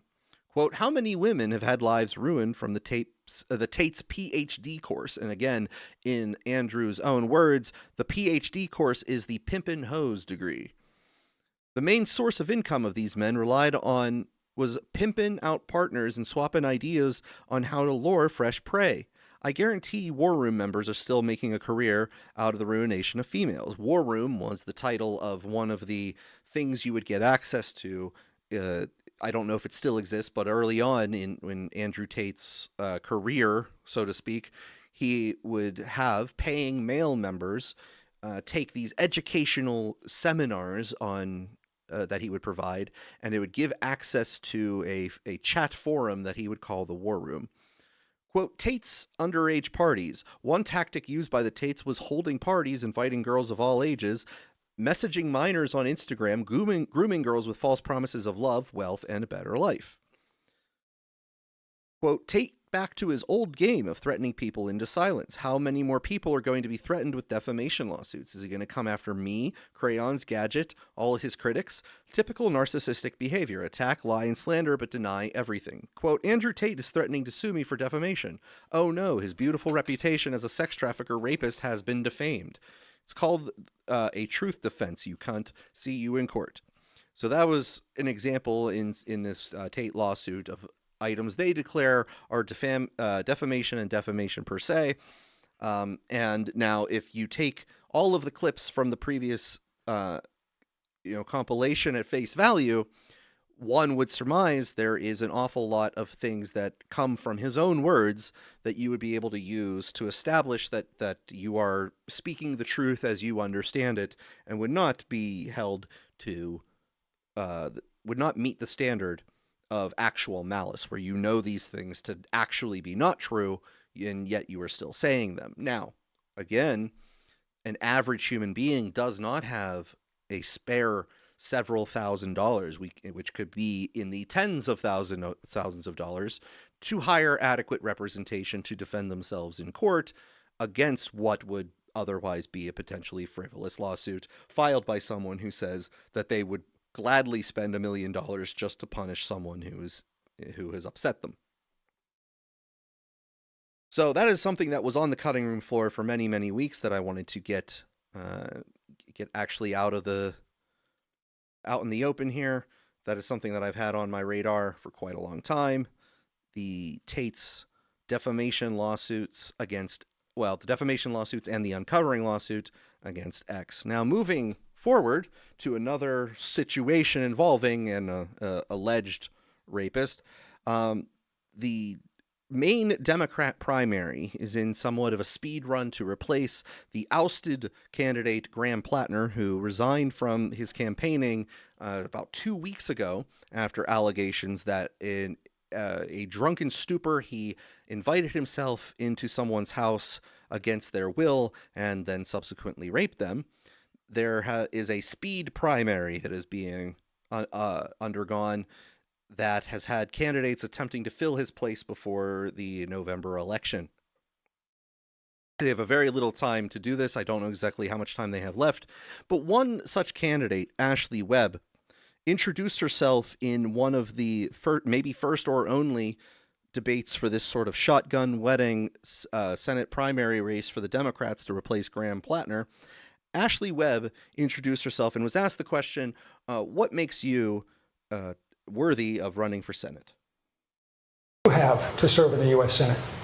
Oh, I ran for office several times. Didn't win, but I did run. And then I'm a songwriter, and then I write my own books. And then I suppose my transparency, I wouldn't lie to the people, and I wouldn't deceive the people like we're being deceived right now. Like, we get lied to. Smoke and mirrors, like what's going on with ICE, pretending like these victims did something wrong. Like, that's unacceptable. And I suppose the biggest thing is, like, I'm just an angry citizen now, and if I got elected, I'd be an angry senator, and I think that would probably be their worst nightmare. David Costello. Therefore, Ashley Webb has declared her, and I'm putting her with an asterisk, qualifications to run for Senate is that she writes her own songs and books, which is aims to be seen whether or not the quality of said songs and books is worthy of holding Senate office. But Ashley Webb is a trans female, and let's say their physical aesthetic begs for some work. They on stage, of course, you are under hot lights, so perhaps everyone can be forgiven for a little bit of sweaty nature. However, visually speaking, I would say that I would anticipate that this person, Ashley Webb, did have a bit of a stench coming off of her, just based off of the way that she was carrying herself physically. Now, Colin Wright, friend of the show, personal friend of mine, at Reality's Last Stand, did a little bit of additional investigation and wrote, male Senate candidate Ashley Webb says he ovulates and menstruates through his colon. Ashley Webb, a man who identifies as a woman and is running for the United States Senate in Maine in the wake of Graham Plattner's sudden withdrawal, went viral recently for promising that he would never lie to or deceive the public. The remark struck many viewers as ironic, given that Webb made it while wearing a dress, presenting himself as a woman and expecting voters to address him as one. But I think the more important question is not whether Webb is consciously deceiving anyone. While honesty and transparency are important, being sincere in one's beliefs is not the same as possessing a sound and reasonable mind. A person can hold genuine beliefs that are widely detached from reality. Webb's online public record reveals that his tether to reality is, at best, alarmingly tenuous, and I believe having a firm grasp of reality should not be viewed as optional for someone seeking most of the powerful offices in this country. Webb identifies not only as transgender, but also as intersex. Earlier this month, he announced his run for the Democratic nomination in a post running openly as trans intersex candidate for Senate in Maine. The account's comment history contains some truly extraordinary claims. Webb claims to ovulate. Webb also claims to experience a monthly period that began when he was 25. However, because Webb was born with, quote, external male parts rather than the proper hole, end quote, the supposed menstrual blood cannot leave through a vagina. Instead, Webb believes that a hidden female reproductive tract formed a, quote, exit connection with his colon, causing monthly rectal bleeding. Quote, when you don't have the proper hole, it finds one of two exits, Webb wrote. Quote, my exit connection was made with my colon. because when I get this monthly pain, that is where the blood comes out of. Webb has not given any anatomical evidence for this claim. According to his other posts, colonoscopies have not found any such connection, while repeated CT scans have failed to reveal a uterus or ovaries. Webb does not view these negative findings as evidence against his hypothesis that he's actually female. Instead, Webb claims the CT scans can't find a uterus and ovaries when they enter your gender as male, because doctors supposedly, quote, use a different scanning process for females. But that's not how abdominal and pelvic CT imaging works. A uterus does not become invisible on a CT scan because the patient is simply listed as male. And rectal bleeding is not a form of menstruation. Menstruation occurs when the uterine lining breaks down and blood and tissue pass from the uterus through the cervix and vagina. Ovulation occurs when an ovary releases an egg. For the blood coming out of Webb's anus to be menstrual blood, he would need functioning ovaries, a uterus capable of cycling and shedding, and some abnormal passage connecting the reproductive tract to his colon. Those are not conclusions that can be drawn from abdominal pain and rectal bleeding. Such claims are, frankly, insane. Webb also posted an image that's supposedly one of his CT scans. He falsely claimed to be 5'6", 26-year-old female. He's 6'1", 40, and male. He asked other Reddit users whether his ovaries looked normal and simply marked objects on the scan that he believed to be his ovaries. He said he, quote, just wanted to make sure nothing was wrong with his ovaries because he, quote, wants to be a mom. Webb also makes bizarre claims about his chromosomes. In multiple posts, Webb says that a karyotype test came back as XY, that of a typical male. Webb also says he was recorded male at birth. Nevertheless, Webb has written, pretty positive, I'm the XX type. That claim is impossible to reconcile with Webb's own description of his body. He reports typical male external genitalia and a pre-treatment testosterone level within normal male range, indicating functioning testes.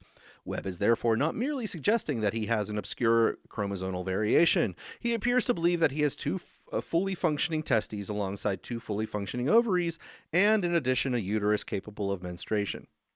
Webb's apparent claim of possessing complete and functional male and female reproductive systems has never been observed in humans, and given the realities of how sexual development occurs, it never will be. In the posts I reviewed, Webb did not cite any DSD diagnosis. To the contrary, Webb wrote, I am trying to get diagnosed, and elsewhere said that the proper tests were still being conducted to confirm his belief. In other words, Webb's claim of being intersex is a self-diagnosis. The only real evidence Webb offers is an estrogen panel. Quote, I have both estrogen 1 and estrogen 2 tested, Webb wrote. Quote, my estrogen 1 was 59 pmgl and estrogen 2 was 44 pmgl. My total estrogen is 280 pmgl. From this, Webb concluded, doctors say I'm male, but I'm pretty certain I am female, and the doctors are wrong. These results appear to correspond to LabCorp's assays, and they don't show what Webb thinks they show. Estrone, or E1, is a relatively weak estrogen in terms of feminizing abilities. LabCorp lists its adult male reference range as 0 to 174 pgml.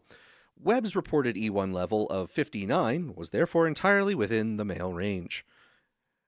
Estradiol, or E2, is the main estrogen associated with the female reproductive cycle and the one most relevant to feminizing effects. LabCorp's standard adult male range is 7.6 to 42.6 pgml. Webb's E2 of 44 was just 1.4 pgml above the upper limit. Webb's total estrogen result of 280 pgml was elevated relative to LabCorp's male range of 56 to 213. The number also falls within LabCorp's broad reference intervals for premenopausal women, but that does not mean Webb has or had any typically female endocrine profile. Total estrogens is a broad measurement that does not tell us whether the most biologically relevant estrogens are in the female typical range, nor does it negate the separate E1 and E2 results. There is substantial overlap between the lower end of female estrogen reference ranges and the upper end of male ranges. As a result, a result's appearance somewhere in the broad female range does not make it uniquely female. Webb's pattern of reasoning is troubling, to say the least. For Webb, every piece of confirming information is accepted, while every piece of disconfirming information is ignored or explained away. Webb is asking to become one of 100 people entrusted to making high-level decisions about war, spending, public health, and constitutional rights. Those duties require the ability to distinguish delusion from reality. Webb has demonstrated a complete inability to make that distinction. So thank you, Colin Wright, a personal friend and friend of the show, for doing that investigation so that nobody else had to. And good luck, Maine, for your your ragtag cast of characters there. I wish you well and hope you find a good Senate candidate. Now, Ashley Webb might have been a little bit of amusing in her presentation on that shotgun Senate debate or Senate primary debate hosted on local TV news. Might have been entertaining in saying that her ability to run for Senate, or the reason that she was eligible to run for Senate, was that she wrote her own books and songs. Reminds me of one of my favorite candidates of all time, who once ran for governor of Tennessee back in 2010. This man's name is Basil Marceau, and he gave one of the most unique introductions of anyone in human history on that debate stage. All right, well, all this week, Channel 4 is working for you to help you make a choice in the governor's primary race. As part of that commitment, we have given all 5 candidates from the 2 major parties time during our news to let you know where they stand, in their own words, about the topics of their choosing. That's right, and the order was chosen by random drawing tonight. We hear from Basil Marceau. I'm BasilMarceau.com, the Republican candidate for governor. I'd like to recall all permits and registration for guns. Everyone can carry guns. If you kill someone, no, you get murdered. You go to jail. And I like to plant grass or vegetation across the state with any vacant lot and sell it for gas so we can use it for our expenses. Also, I'm going to remove all gold fringe flags from the state and apply the real flag with 3 stripes. I also want to stop traffic stops. Set it up like the Supreme Court ruled in Knowles versus Iowa. You can't find evidence in the car, you can't look. I want you all to vote for Basil Marceau. I want you to say the Pledge of Allegiance to a Republic in the morning when you come out. And we all pray to God and say amen. And everyone have a nice day. And I see you all at the polls. Thank you. Have a nice day. Now, perhaps you're thinking, well, listen, Basil sounded a little bit nervous. It is a little bit nerve-wracking when you're just an average citizen trying to do your civic duty and maybe put your hat in the ring running for governor. You know, you're out of your element. You are not suave. You are not savvy. You are not a public speaker, and you are now on local television, blasted statewide, and this is your first introduction. You're just nervous. You're just nervous. Well, what I would like to do next is just give you one of Basil Marceau's 2010 campaign ads where you can perhaps determine whether it was Basil or his on-screen nerves when broadcasted live.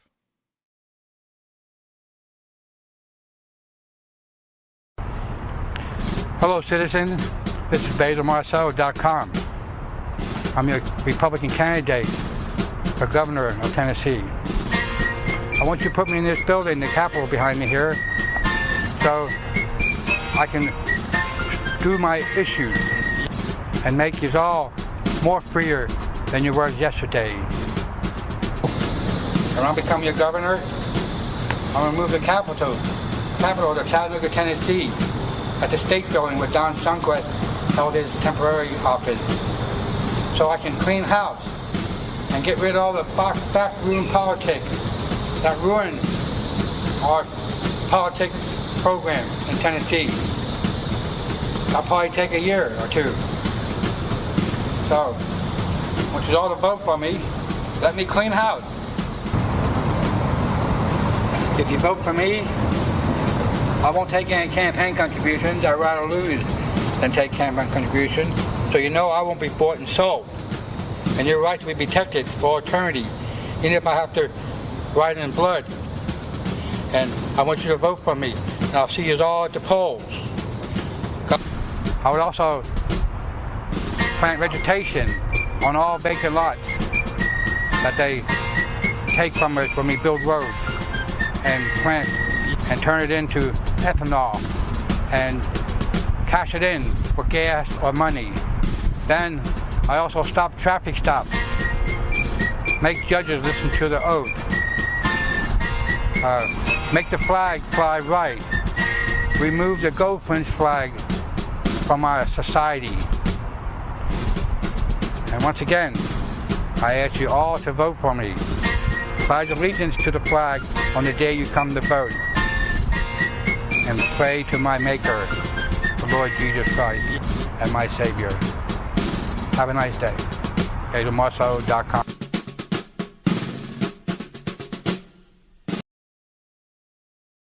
Now, I regret to inform you that Basil Marceau did not win his race for governor of Tennessee. He never did achieve the highs that perhaps he thought he was destined, but Basil Marceau will always forever be my favorite tiny little flash in the pan candidate from the heydays of 2010. I don't know if we'll ever have a wonderfully bizarre candidate again of that caliber. I don't know if Ashley Webb will make any traction in Maine, but perhaps she will make some, and we'll have some nice campaign ads to look forward to in our future. Moving on from politics, we're going to get into the tech sector now. T-Mobile bungled forced plan migration, canceling some users' free lines. T-Mobile canceled some longtime subscribers' free line promotions as part of a forced migration to new rate plans, spurring complaints from customers yesterday. T-Mobile admitted the problem and blamed it on technical errors and is trying to fix. The forced plan changes were controversial to begin with, particularly as many longtime users are being hit with price hikes of $6 per line. The unexpected loss of free lines for some of those users could raise prices by a much higher amount if the change isn't reversed. There is good news, though. T-Mobile told Ars Technica today that it was a mistake and that the company is working to fix the problem. Of course, it's not always easy for telecom customers to get the proper resolution even after a company admits to an error publicly. But given T-Mobile's statement today, we hope the firm will fix the problem for all impacted customers with as little hassle as possible. Quote, "Our priority is to ensure customers keep the promotions, credits, and benefits of their current plan," T-Mobile told Ars today. "I've identified technical issues affecting a very small number of customers and are working quickly to correct them. For some of those customers, free line promotions were not reflected correctly following migration due to a delay in applying promotional discounts. Those free lines remain free, and we're restoring the discounts, backdating them where needed, and reprocessing accounts to ensure customers receive the benefits they were promised." T-Mobile acknowledged that this isn't the only billing problem related to its mass migration of plans. Quote, "We're also investigating reports that some people were incorrectly billed for Hulu following migration and are actively working to identify the cause. We apologize for the confusion and will make it right for our customers," T-Mobile said. T-Mobile recently announced it would eliminate its older plans and automatically move customers to different rate plans that are more or less equivalent in price and features. Quote, "Some customers will see no change to their monthly bill, while some will see a modest adjustment," T-Mobile told media outlets in late June. Quote, "Every customer moved to a new plan will keep their current benefits while gaining improvements in network and service experiences." The promise that customers would, quote, "keep their current benefits" was broken, according to people who say free lines were removed from their accounts. In addition to complaints on Reddit, the Mobile Report news site wrote today that it heard directly from a few users who said their free lines were not migrated to the new plans. Besides the elimination of free lines, another problem, quote, "that some customers are seeing as a mysterious extra hotspot data add-on on their new plans, adding as much as $15 to monthly bills," the Mobile Report wrote. T-Mobile told Ars Technica, "We do not add paid features without customer consent, and we're investigating these reports and will ensure we make it right. Some customers may have previously had hotspot data add-ons, which they are choosing to remove since hotspot capabilities are built into the new plans." T-Mobile handed out free lines at various times through promotions that let paying customers add another phone line to their accounts at no additional charge. During a March 2025 promotion, for example, customers who had kept their accounts active for at least 10 years could obtain a free line if they already had at least 2 paid lines. Some users apparently accumulated a bunch of the free lines during their long tenure as T-Mobile customers. In a Reddit post yesterday, one said they previously had paid 3 paid lines and 6 free ones for about $50 a month. Quote, "Just received my first bill today after being migrated to the Experience Signature, and bill is greater than $300. The bill breakdown did not include any free lines carried over," the post said. Experience Signature is one of the plans that T-Mobile is automatically applying to the accounts of customers on retired plans. Another person who reported losing free line promotions said it resulted in a $200 increase in one bill. One person said they contacted T-Mobile support about the loss of free lines, and the support rep was unable to restore it. Quote, one free line was invalidated because it was apparently ineligible with the current plan. They gave me a year's worth of credit for that one line and said, sorry, they couldn't do anything else. Now, I'm particularly astounded by the person with an exceptional number of free lines. I think, what was the number of free lines that gentleman said he had? Was it something like 6? Like, that's an awful lot of... Yeah, in a Reddit post yesterday, one said they previously had 3 paid lines and 6 free ones. That's an exceptionally large number of free lines. I kind of don't necessarily feel as bad for that individual. Moving forward into somewhat of the AI space, OpenAI's first branded hardware is a light-up keyboard.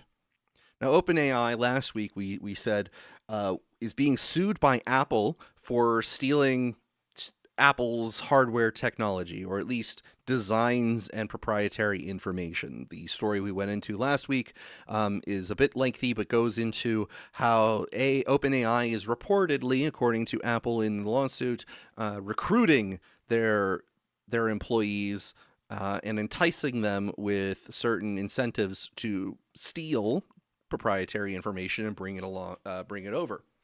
Presumably so that OpenAI can release hardware that is comparable in quality to Apple. As rumors continue to swirl about OpenAI's work on a personalized smart speaker and other hardware, the company is today rolling out its first branded device. The $230 Codex Micro is a specialized RGB-lit mini keyboard designed to let users monitor and quickly interact with multiple Codex agents with a glance at a few clicks. The device is described as a limited-run collaboration with Work Louder, which already sells a very similar looking Creator Micro line of customizable square keyboards targeted at creative professionals. The Codex Micro differentiates itself from those mainly through 6 frosted keys in the top 2 rows, which offer color-coded live feedback on up to 6 Codex threads, even when they are not in focus on screen. Ideally, those colored keys will cycle from white when a thread is idle to blue when Codex is thinking to green when the task is complete. But the keys can also flash amber when Codex requires feedback or a decision from a human operator is red when a thread encounters an error, letting know at a glance which of their Codex tasks needs immediate attention. A quick tap of the light up button brings the applicable Codex window on screen. So for those who are not using these large language models to write code, effectively what's happening in the world now are that software developers, people who are writing programs and software, are asking the LLM to begin doing their coding work for them and giving them, hopefully, a decent set of instructions on what to carry out with. But because writing software requires often a large number of files to be created, all with their own unique responsibilities, having one large language model do it in linear time, meaning one thing after another, is extremely slow. So in order to save time, you can have several agents doing things at once. Let's say 6, just as an example. And now you can have 6 different things being accomplished at the same time, but at any given time, any one of those instances could have a problem or have a question that it needs you to answer. So this device is basically a light-up switch box that lets the person who's doing the programming know that one of their agents needs their attention or their involvement so that they can just press a button and interrupt it. Now, I personally think that this hardware that OpenAI is supposedly going to sell is quite a terrible idea. And I say terrible idea not because it might not sell a few instances. They might sell some of these. They could even sell out of whatever run they're doing. But it's not exactly a great product for OpenAI to sell because it does not show significant confidence in their ability to expand their users' capabilities. So, for example, those of you who listening to this or watching this show right now may not know that your host himself has devices like this, but they require your kind host here to create the instructions that these buttons are tied to himself. So I have control boards similar to what they're selling for OpenAI, but the features that they interact with are up to me. The sky is the limit with what I can do. In fact, one of these buttons is tied to the Quack device on this show. So whenever Alex, the co-host who is normally with me, makes a pun, the Quack comes up. Now, if you're watching the video feed, you will have seen a duck come up on screen at the same time as the audible Quack. Those two events are chained together on the key device that I have that I had to program. If you are selling, by and large, a set of programs that is there to help make you a better programmer, one presumes that the first demonstration of your enhanced ability to be a master programmer is having a board that doesn't have these features and just has the buttons that you program yourself using the coding agent. One presumes that that would be how you do it, but it doesn't seem like they have enough confidence in the capabilities of the people that they're selling this device to, so they already have it working out of the box. That is why I believe it is a bad idea. A sufficiently advanced user is going to be able to use Codex, the large language model assistant coding program, to code their own boards to have the custom features and work however they want. This company that is helping them do this launch may be able to make a little bit of money, and it might be a good promotion for that company, but I don't think this is a good product for OpenAI to begin as a product line. I think that has a very limited audience, probably only of hobbyists who just like to support OpenAI, and not for anyone serious who is what they call a power user. Now, moving forward, we have what ostensibly might be the first fight of what might be now a robot UFC. Brutal humanoid robot cage match stops abruptly when one of the robot's heads pops off. You might wince at the professional spectacle of two humans beating each other to a pulp, but when it's two robots, we want maximum carnage. Thankfully, the inaugural Ultimate Robot Knockout Legend competition in Shenzhen, China, was derived on providing the most brutal but bloodless spectacle you can lay eyes on. In a video of a cage match between two mechanical humanoids, one of the clanker combatants literally knocks the opponent's block off by delivering a flying kick to the face. The robot continues to fight with its head dangling from between its shoulders and throws a few punches, but not for long. After being knocked to the ground, it flails uncontrollably while trying to get to its feet.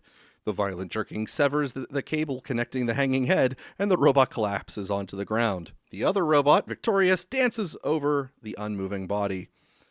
According to the state-run tabloid Global Times, the URKL competition featured 32 teams from around the world who all used T800 humanoid robots from Engine AI, a Chinese robotics company. The point of the competition, according to Engine AI CEO Zhao Tonggang, was twofold: create a global commercial robot fighting brand and promote research and industrialization. Quote, "Let the event feed back into technology and let technology drive the industry," Tonggang told Global Times. You can't accuse Tonggang of not putting his money where his mouth is. In a video that went viral last December, he donned a suit of armor and let himself take blows from one of his T800 robots. One kick was so powerful that it slammed him to the ground. It's hard to tell how much of a splash the event made in the country, but it must have been a wild spectacle to witness in person. Legendary martial arts movie star and filmmaker Donnie Yen was in attendance and sounded blown away by what he saw. "Honestly, I used to see robot fighting only in science fiction movies," Yen said at the event's opening per Global Times. "But today, for the first time, I got to watch real robots fighting up close. The weight of the machines, the precision of their movements, it was incredible," he added. Martial arts is one of the Chinese robot company's favorite ways to show off their capabilities. China stunned the world earlier this year with a televised martial arts display performed by a group of Unitree G1 robots that shared the stage with human actors. So we have our first robot UFC fight taking place in China, and who knows if that's going to take off. Now, of course, each one of these robots is probably fairly expensive, so they're not going to be able to really mass produce them. I wonder, though, at some point if the old show that was on, I forget what channel it was on cable during the mid-2000s, BattleBots, I wonder if there's going to be a version of that where hobbyists are now constructing their own humanoid robots to be able to engage in these fightings, and we'll have similar to the way that you have Formula One racing or something like that, you'll actually have companies doing sponsorships on their robot. I don't know. I'm a little concerned that we're teaching them to fight like people, because we all have seen the movies to know where that leads. Now, moving along, from TechCrunch, Apple and Google ordered to purge Nudify apps from app stores. The city of San Francisco has ordered Apple and Google to remove dozens of Nudify apps, software programs that can digitally alter pictures to unclothe the people in them, from their app stores. California law criminalizes any activity that knowingly facilitates or recklessly aids or abets the creation of non-consensual deepfake pornography. In 2025, California also passed a law that allows victims to pursue civil actions against third-party facilitators of such material. The city says that despite these well-known regulations, both tech companies have continued to host and make money from such programs. Apple and Google are profiting off apps that exploit women and girls by generating non-consensual intimate deepfakes, San Francisco City Attorney David Chiu said in an emailed statement to TechCrunch. Quote, "While the companies cut ties with some problematic apps, Apple and Google have a responsibility to be proactive and vigilant to prevent sexual abuse." Letters sent to Google and Apple by Chiu's office, which were viewed by TechCrunch, note that the companies have been on notice for their role in processing payments for illegal purchases for almost a year, but have nevertheless continued to do so. According to the letters, both companies have been repeatedly warned that they are hosting these apps. In January and again in April, the Tech Transparency Project issued reports and sent letters to both companies noting that there were dozens of apps within their app stores that sold deepfake NCII, non-consensual intimate images, in exchange for payments from processing by the firms. TPP's report from April said that Google and Apple had intentionally steered users towards such apps and called both companies key participants in the spread of AI tools that can turn real people into sexualized images. Additionally, Chiu told Wired that both companies had likely made millions of dollars in fees from apps that offered such services. Now, those of you who have followed me for a long time know that I regularly go on a tirade about Facebook and their abuse of their own supposed advertising policy, where their advertisements are flooded with accounts of suspiciously named accounts, let's just say, things that don't seem to be official accounts, just random ones made by let's say spammers, to advertise these types of programs, and do so in a way that hypothetically, according to Meta, violates their own ad policies by showing nudity. And these advertisements typically are geared towards insinuating that you would be able to take off the clothes of any person you wish to, including, let's say, your neighbor, coworker, or friend's daughter. They're not subtle about it, and I have pointed out how these ads are rampant and provided evidence on my feeds to show how ubiquitous the problem is. So I guess San Francisco is going to the App Store source, although it is fairly simple for someone to simply make a website that pretends to be an app, and you don't actually have to install anything on your phone. So the problem will still exist. So San Francisco is going to have, I guess, their work cut out for them if they want to stop it. Moving forward here, and because we're almost towards the end of this segment here, Microsoft's Nadella, as the CEO of Microsoft, criticizes Anthropic's Fable for being editorially controlled. Now, Fable is the newest LLM model from Anthropic that has had a controversial launch, let's say. First, when they launched, or going to launch it, they launched a preview mode. The main model was called Mythos, and Anthropic had claimed that it was the most powerful hacker model ever created, and that it was able to find what they call zero-day exploits in software that had been known as the most secure software in existence. Zero-day exploits are exploits that have never been found before, meaning the 0th day, if you're counting using the number 0, as programmers typically do, if you're starting with the number 0, that is, the 0 day just means that you're the first person known to possess this flaw, this exploit, something that you can use for hacking purposes, this feature that has a flaw in it, and that this Mythos large language model was able to find these problems exceptionally quick in software that was supposed to be famous for being super secure. And the CEO of Anthropic, this large language AI model company, went on a public tour basically saying that his model was dangerous and that the government needs to do something about dangerous models, which then humorously resulted in the Trump administration banning the model from use by anyone inside of the executive, including the military, although it made an exception for certain people inside of like the NSA and stuff so that they could do some hacking of foreign adversaries. And then Anthropic was slow rolling the launch to regular users, including keeping it in preview release to just select individual companies, and then doing a very, very limited release where they have put guardrails up for regular users, and that is what the CEO of Microsoft is addressing here. Microsoft CEO Satya Nadella told employees Wednesday that Anthropic's limits on requests that users submit to the startup's high-end Fable artificial intelligence model don't make sense. Quote, if you use Fable, when it refuses to do a random thing, it's just like, when was the last time you had a creation tool that was so editorially controlled? Now, to tell people who haven't actually had this experience what's happening, there have been a lot of discussions about what Anthropic has tried to limit its model from doing. One of them is engaging in hacking, or at least significant sophisticated hacking. And the other is what you might call biological hacking, engaging in helping people, let's say, use a product called CRISPR, which is able to do gene editing on DNA and certain things like that. And it basically helps, prevent people from doing something that might be on the cutting edge of terrorism. Let's just, for lack of a better description, anything they might be concerned of that is related to terrorism or something like that. And so users were finding that the ability for Anthropic to stop this activity was very delicate and had a lot of false positive results. So people were asking it to review like a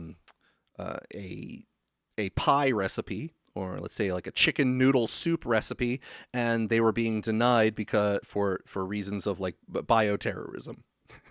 It was very, very arbitrary and bizarre what people were experiencing. So that's what the CEO of Microsoft's referring to. Nadella told engineers working on Microsoft's Copilot AI software, according to a copy of his remarks that was provided to CNBC, it doesn't make sense. Microsoft declined to comment, and Anthropic's spokesperson did not immediately respond to a request for comment. When end users ask Fable about some aspects of creating large-scale models, among other topics, Anthropic might send responses from an older version, according to a support page. Some people have called out the rejections on social media. Anthropic said when it announced Fable 5 in early June that it was attempting to reduce false positives for blocked requests. 3 days after the introduction, Anthropic cut off Fable access to comply with the U.S. government export control directive. And on July 1st, the company restored the model, saying, quote, new safeguards will flag a slightly higher fraction of harmless requests than the previous Fable safeguards. Nadella's comments come as executives have looked more towards cost-efficient models that don't come from the most well-funded labs, but can handle software development and other tasks inside companies. On Thursday, Chinese startup Moonshot AI announced an open-source model that surpasses recent releases from Anthropic and OpenAI. The Microsoft chief's remarks represent criticism of a valued partner and client. Anthropic's Claude Code software development tool has become popular among programmers and people with less technical talent. In November, Microsoft said it was making a $5 billion investment in Anthropic as the startup agreed to spend $30 billion on Microsoft's Azure cloud. This year, Microsoft unveiled Copilot Cowork, a business productivity assistant that draws on the startup's models.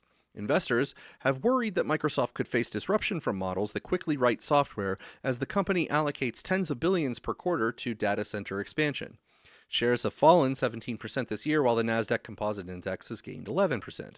Lately, Nadella has argued that companies should be able to cost-efficiently develop custom models and draw on internet data without letting it flow out to other entities, such as companies in the business of building models. In a Sunday blog post, he invoked Palantir. CEO Alex Karp, who said on CNBC that technical organizations want to know they own the means of production. Microsoft offers the Foundry service where developers can adopt over 11,000 models, including some of Anthropic and OpenAI. Quote, "It can't be that there are only 2 companies in the world with token capital and everybody else is renting it," Nutella told engineers. "It makes no economic sense. Tokens measure computing usage of AI models." So this is getting a little technical, and I want to take the time to make sure that listeners and viewers understand what is being discussed here, because it is going to be a component of the next topic that we get into. So in this world of AI booms, artificial intelligence, large language models, etc., there is a discussion that is coinciding with that, which is whether or not we are in an AI boom, AI bubble, whether the investment towards these activities are a bubble itself, like the dot-com bubble of 2001, and whether or not we are going to have that bubble burst at some point. And that is an extremely complicated question, and I'm not sure I have an authoritative answer, although, of course, I do have an opinion, which I will get into. But part of that question involves several factors, and one of them are these model creators. These model creators create these large language models, these things that they release. Let's say right now the OpenAI versions are a little bit easier to keep track of. They call them GPT-4 or GPT-5, 5.5, 5.6. They name them in ways where the number going up means it's a newer model, whereas Anthropic tends to just give them fancy names like Fable and Mythos and stuff like that. It makes it harder to determine what's a newer model or not. But regardless, these models come out and they are used the way that you've probably used chatbots. You know, you go on to Chat GPT, or if you have used Claude, you go in, you have your chat screen, and you talk to it. And every single word and sentence you put in there gets converted into what they call tokens, and roughly tokens you can think of as just half of a word. It cuts up the words into little bits, and those bits are what can be charged on. When you have, let's say, a sentence of 700 words, let's just say that's about 1,400 tokens. The number of tokens it creates is something that you can charge for. So what they call the input, the thing you type, is now 1,400 tokens, and then whatever the large language model spits out, whatever you get back as the answer, it's called the output tokens. Both the input tokens and the output tokens wind up having pricing when you're down at that level. When you're just the average person using ChatGPT, you pay a monthly fee and you get the service and you get to talk to it pretty much as you want. No big deal. That type of cost is not something that you're aware of. But when you are doing this as a business, when you're doing this where you're trying to use these AIs to perform work or help your company do work, or including it in some of your programs, you, as the creator / business owner, are charged at this level. You actually have to monitor what they call tokens. If you want to just think of them as how many words you're using, that's fine too. Think of how many tokens, both in and out, are being generated. Now, I don't know if you've personally noticed this as you talk to ChatGPT or something like that, but they've gotten more verbose, where you can ask it something small that to you might seem like it's a short answer that might be required, and you get about 5 to 6 paragraphs out. This inflates the output tokens, which again are a cost. Each token is a charge. Typically, they're measured in like the millions of tokens, so you might see the price of them by the million, but still, hypothetically, it's charged per token, even though it's fractions of a penny. when the company making these models makes them more verbose, where the smallest thing gives you way too much output, something you're never going to read, it's way too much information, that type of inflation is costing companies money. And this is what the CEO of Microsoft is somewhat calling token capital, the companies that own the models, where even if you're using ChatGPT sort of through Microsoft somehow, OpenAI, which owns ChatGPT, is getting residuals. They're getting money back on that model being licensed to Microsoft. So the owners of these models, he's calling that token capital, where every single token that gets used, no matter where it's used, if it's based on that model, the company should get a residual off of it. So he's saying it can't be that there's only 2 companies in the world with token capital and everybody else is renting it. Nadella told the engineers, it makes no economic sense. Tokens measure the computing usage of AI models.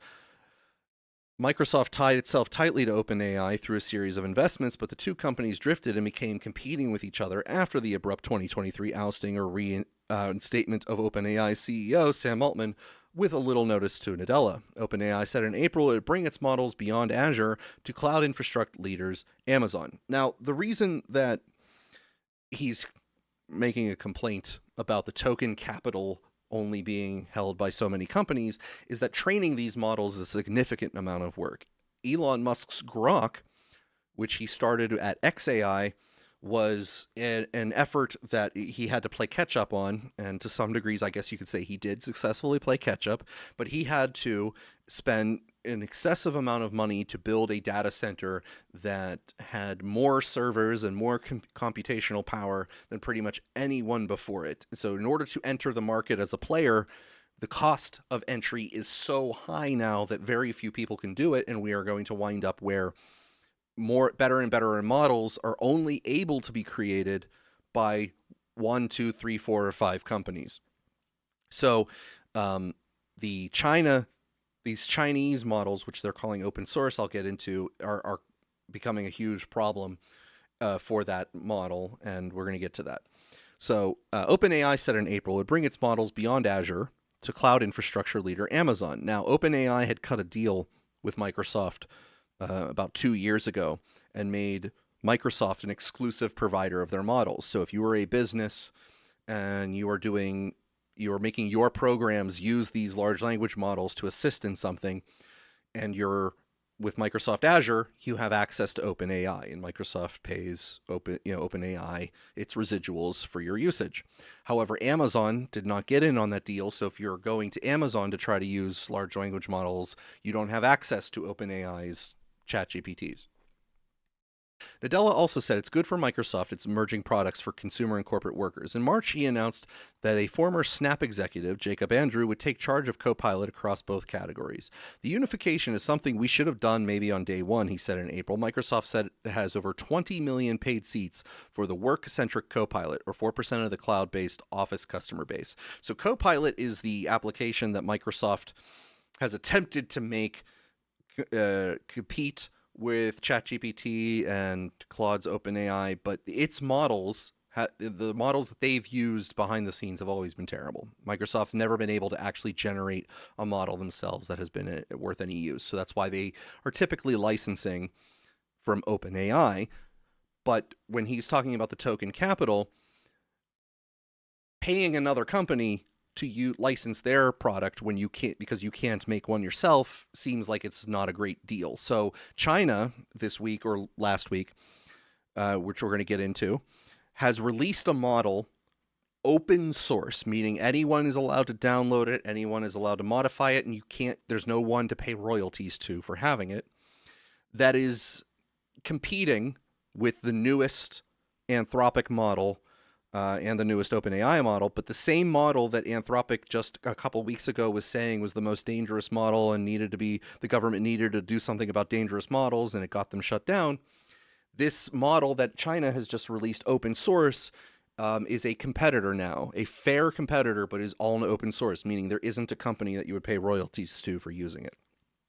China's 2.8 trillion parameter Kimi K3 beats Claude Fable 5 in front-end code arena benchmark. Moonshot AI delivers largest open-weight AI model ever as China works around U.S. compute limits. And this is thick, so we're going to get into it, and I'll explain as much as I can.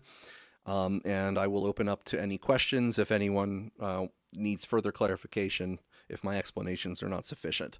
Beijing-based Moonshot AI has released Kimi K3, a 2.8 trillion parameter model that the company describes in its technical blog as the world's first open 3T class system and the largest open weight AI model to date. Moonshot said K3 still sits behind Anthropic's Claude Fable 5 and OpenAI's GPT 5.6 Sol on overall performance, but it outperformed every other model in the company's evaluation suite, including Claude Opus 4.8 and GPT 5.5, across coding and agentic benchmarks. The model has a 1 million token context window, native vision, and activates just 16 of its 896 experts per token, roughly 1.8% of the pool. Full weights are due by July 27th. Arena ranked K3 first in its frontier code evaluation at 1,679 points ahead of Fable 5 in the blind developer testing.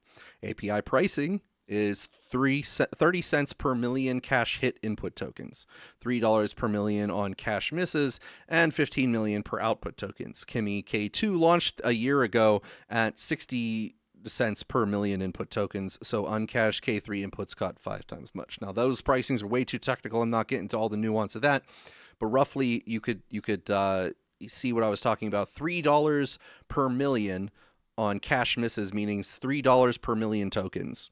So that's the input price. So you start typing, you start giving it inputs. Let's say you're having it read something, you get a million input tokens, and that's a $3 cost. Now, that's not necessarily the cost you have to pay this Moonshot company, but it's the cost that's going to cost you anywhere to run it. Something that you're paying energy costs, you're paying a server to run it. That's going to be what you're going to be paying there.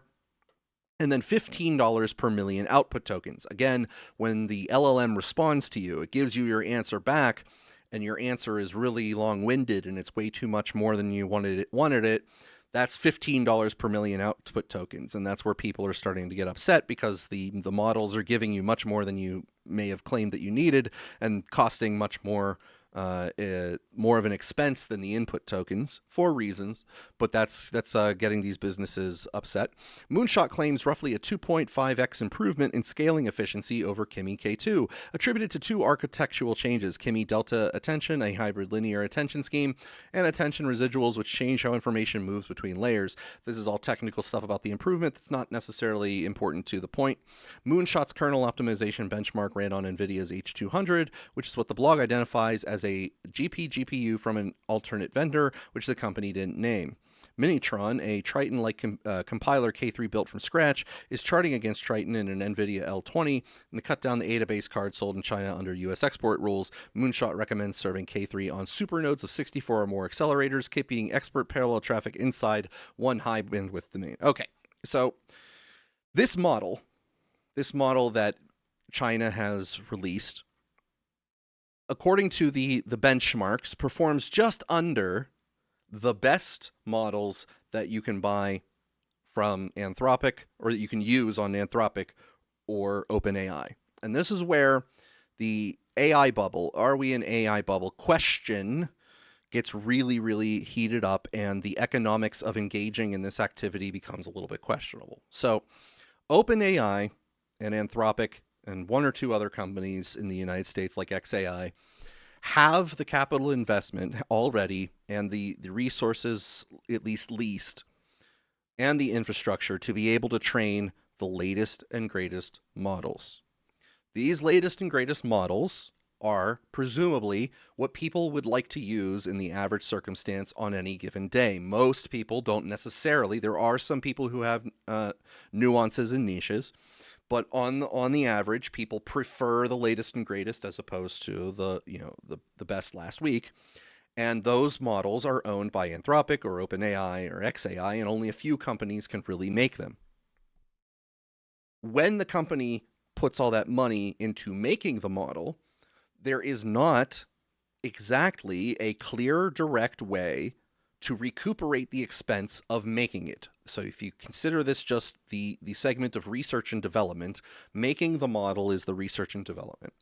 The research and development that goes into making the brand new latest and greatest model is exorbitant. Billions of dollars get spent on making the new model. You would not only have the expense of the human element, so you have people who need to be sophisticated and technologically inclined to be able to assist in making it.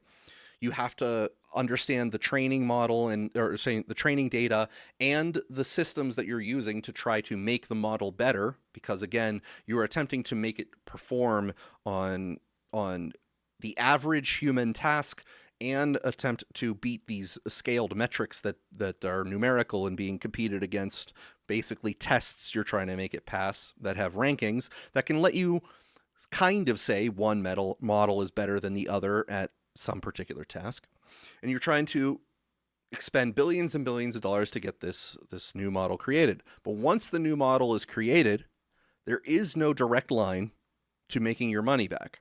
Those billions of dollars you've now spent, that is now spent. And you have to get people to, let's say, buy the product. So the way that you have to get the people to buy the product is you have to cut a licensing deal like with Microsoft, or you have to make sure that your model is hosted on servers that are already configured to be able to allow this type of model to be used. And then that can be sold to customers. And like I've just described for the last 10 minutes or so, the pricing model on that is done what they call per token. And again, you can think of it as just per word if that makes it easier of a metric for you. So if people only use your model for a couple weeks because now another company has just released their latest and greatest model, because all of these companies are constantly doing models and each one's releasing a brand new one every couple weeks. If you only have a few weeks where your model is now on top, effectively you have to make all of that research and development money back in those few weeks, or you've lost money on that model effectively. You could make it back over time, perhaps, if people still used that model for a very, very long time, which can happen in some circumstances. But if the actual volume of usage, the main amount of usage is only a couple weeks long, that's the window you have to make it back, it remains to be said at this point whether that's a sustainable economy. And it remains to be seen. There hasn't actually been a situation where we've in isolation been able to say that these companies have a reproducible, profitable model. Now, and I'm using model in two ways here. Model both in the large language model itself, but also economic model, meaning a actual profitability model. Now, this Moonshot AI Kimi K3 performing nearly as good as those other models, but not being owned in a way that you have to pay license to someone, is very, very enticing for companies, where one, it means the ability to deprecate the model, meaning take the model off the market if you've come to rely on it, is lower, because it's an open source model. There's almost no reason to take that model off the market. A company like Anthropic or OpenAI has incentives to take older models off the market, because if companies are, let's say, stuck on older models, you don't want them on those older models because you need to make your money back on the newer models. The older models aren't necessarily getting you your money back on the newest investment. So you want them to migrate to the newer models so that you can claim the money on that, because your margins are going to be higher on the newer models. But something like Kimi K3 comes in, and now the people who want to use that model may have to pay only something more closer to the computational / energy costs of running that model, and not the increased margin that they would have to pay back to Anthropic or OpenAI to recover the cost of R&D. This threatens the ability of Anthropic, OpenAI, xAI to recuperate the costs. That it threatens their ability to do so. So the the situation gets more complicated. This is the part of the are we in an AI bubble that gets really, really difficult. It is somewhat classically said in a cynical way that Anthropic, OpenAI, xAI, their models are all based off of the stolen intellectual property of everyone on the internet. In fact, Anthropic recently settled a lawsuit where a large part of their training data came from books that they did not purchase.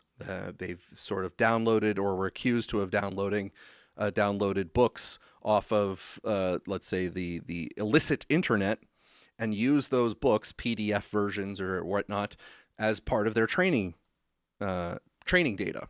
So they stole someone's intellectual property, quote unquote, to be able to produce their large language model.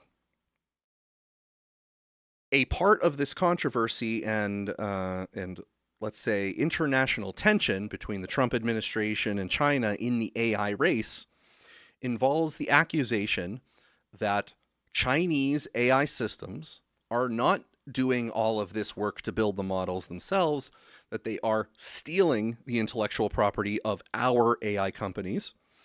And Anthropic has accused several companies in China of running what they call a distillation attack. Now, a distillation attack is not really an attack.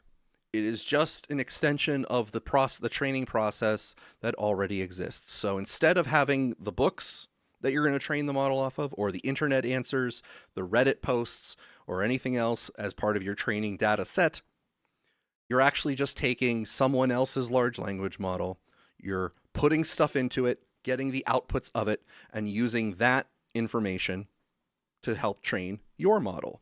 So Anthropic is accusing lots of places in China of doing just that, setting up thousands of accounts for Anthropic, and then executing a whole bunch of inputs and outputs, taking those results, and then training their models, which makes their models somewhat competitive, somewhat better than they originally were, but not wholly original.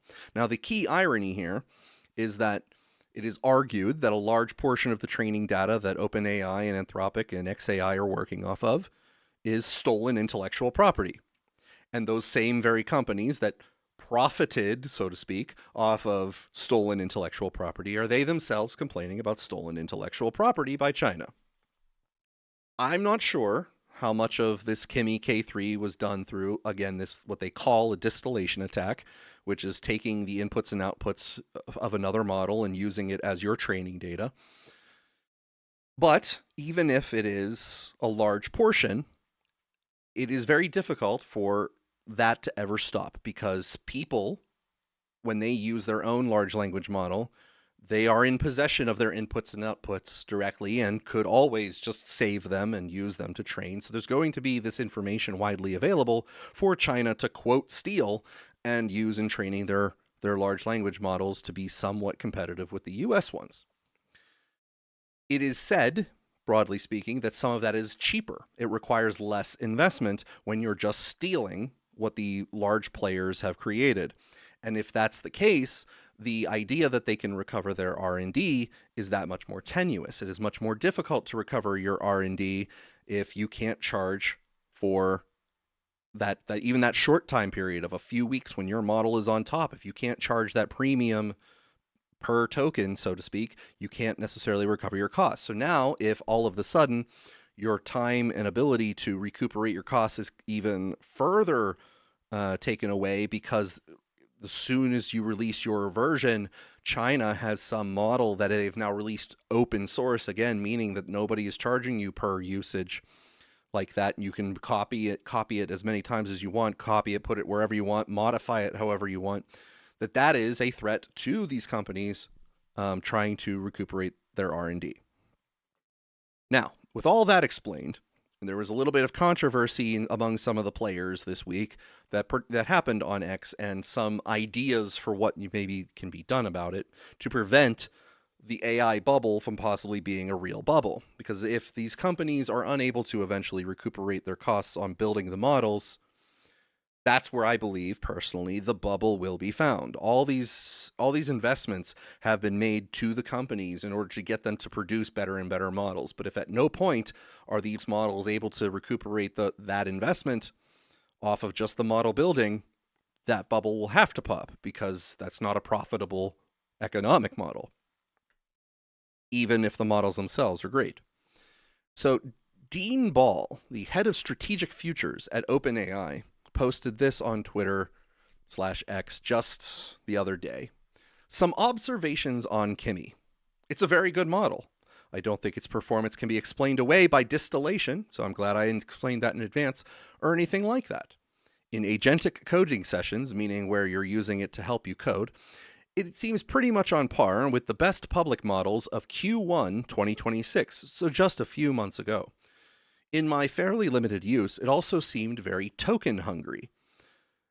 It's not obvious to me that this model is actually that cheap to run. So token hungry, just as I sort of explained, is probably coming from him meaning that it's overly verbose in its output, that it puts too much out versus what it gets in, and is not as judicious on that expenditure, which means that's more costly. Even if you're not paying per token to a company for licensure, you still have to pay for the energy to run it on the computers. I am personally surprised that Chinese state continues to allow open sourcing of models this good, given the potential risks. To be clear, I myself might be fine with models presenting this level of marginal risk being open weight, but I am surprised that China is fine with it. I suspect the reason they are is 75% explained by strategic blindness, lack of AGI pilledness. AGI pilledness being that you aren't afraid of the AGI coming, and that it's not going to be done by the LLMs, therefore it's not a big problem. And he puts in parentheses, the CCP is very Yann LeCun-like in its views of AI. Yann LeCun is a skeptic that the large language models are actually the breakthrough in AI that gets us to artificial general intelligence, which means, let's say, human-like intelligence running autonomously in perpetuity as an entity. The other 25% or so is their lack of compute for customer inference, making China's open weight strategy an unintended byproduct of U.S. export controls. And the normal Chinese strategy of aggressive exports. For the companies, as opposed to the government, the decision to open source is partially ideological, and partially because they are behind, and they know that very few people would pay for sub-frontier models from China, meaning if they didn't open source it, few people would even experiment with it if it wasn't the latest and greatest. Open weight models are inherently decelerationist. That's a term I can get into if necessary, and I'm continually surprised to see the so-called accelerationists so excited about open weight models. I suspect the reason they are is that they know open weight models are effectively ungovernable, and they simply like the overall cloak of ungovernability open weight models create for the whole of AI. It's not a bad strategy. Reminds me of the James Scott's recounting of the Hilla people in the, quote, the art of not being governed. Still, in this end, open weight models deter further AI capex, capital expenditure. One probable outcome of an open weight model dominant world is full of AI communism, which is precisely what China proposes, rather than a market product. AI is a public good, which will ultimately be provided by the state as a kind of digital public infrastructure. Now, I want to take a pause here and explain what the term public good here is, because a lot of people don't know what that means in its usage. So, in economics, something is called a public good when it meets two criteria. It is non-exclusionary and non-rival. Those two terms are terms of art. Non-exclusionary means that the item itself, and a good doesn't necessarily mean that it's good for you, it just means it's in the same way of goods and services. But something is a public good if it is non-exclusionary and non-rival. Non-exclusionary means that it's almost impossible to stop people from using it. So non-exclusionary comes into play. Non-rivalry means that your consumption of this good doesn't take away someone else's consumption. It doesn't stop someone else's consuming it. So an apple is not a public good. If I consume an apple, you can't consume that same apple. The apple is now consumed, and only one of us can do it because it is a rivalrous good. And the stereotypical Econ 101 example of a public good is something like fireworks. People generally enjoy fireworks and the celebration surrounding the fireworks display, but fireworks are non-exclusionary because anyone within eyesight distance can see the fireworks and cannot easily be excluded from participating in the viewing of the fireworks. And it is non-rivalrous. My being able to see the fireworks display does not stop someone else from seeing the fireworks display. No part of that fireworks display is consumed, making that person consume less, making it a non-rivalrous thing. Therefore, it's a public good. The public good designation comes with it a set of problems, conceptually speaking, when it comes to getting this good even made. A fireworks display has to be funded by someone. It has to be organized by someone. And that type of situation has somewhat of its own solution. It's done by and large either through public works funding, meaning taxes are paid by citizens of an area and the government decides to throw the fireworks display so that you have it. Or such things can be done by sponsorship, where companies willing to, let's say, get some goodwill of advertising will fund an event, and there will be advertising done at and nearby the event to help defray the costs of the fireworks display event. Those are solutions to this public good problem.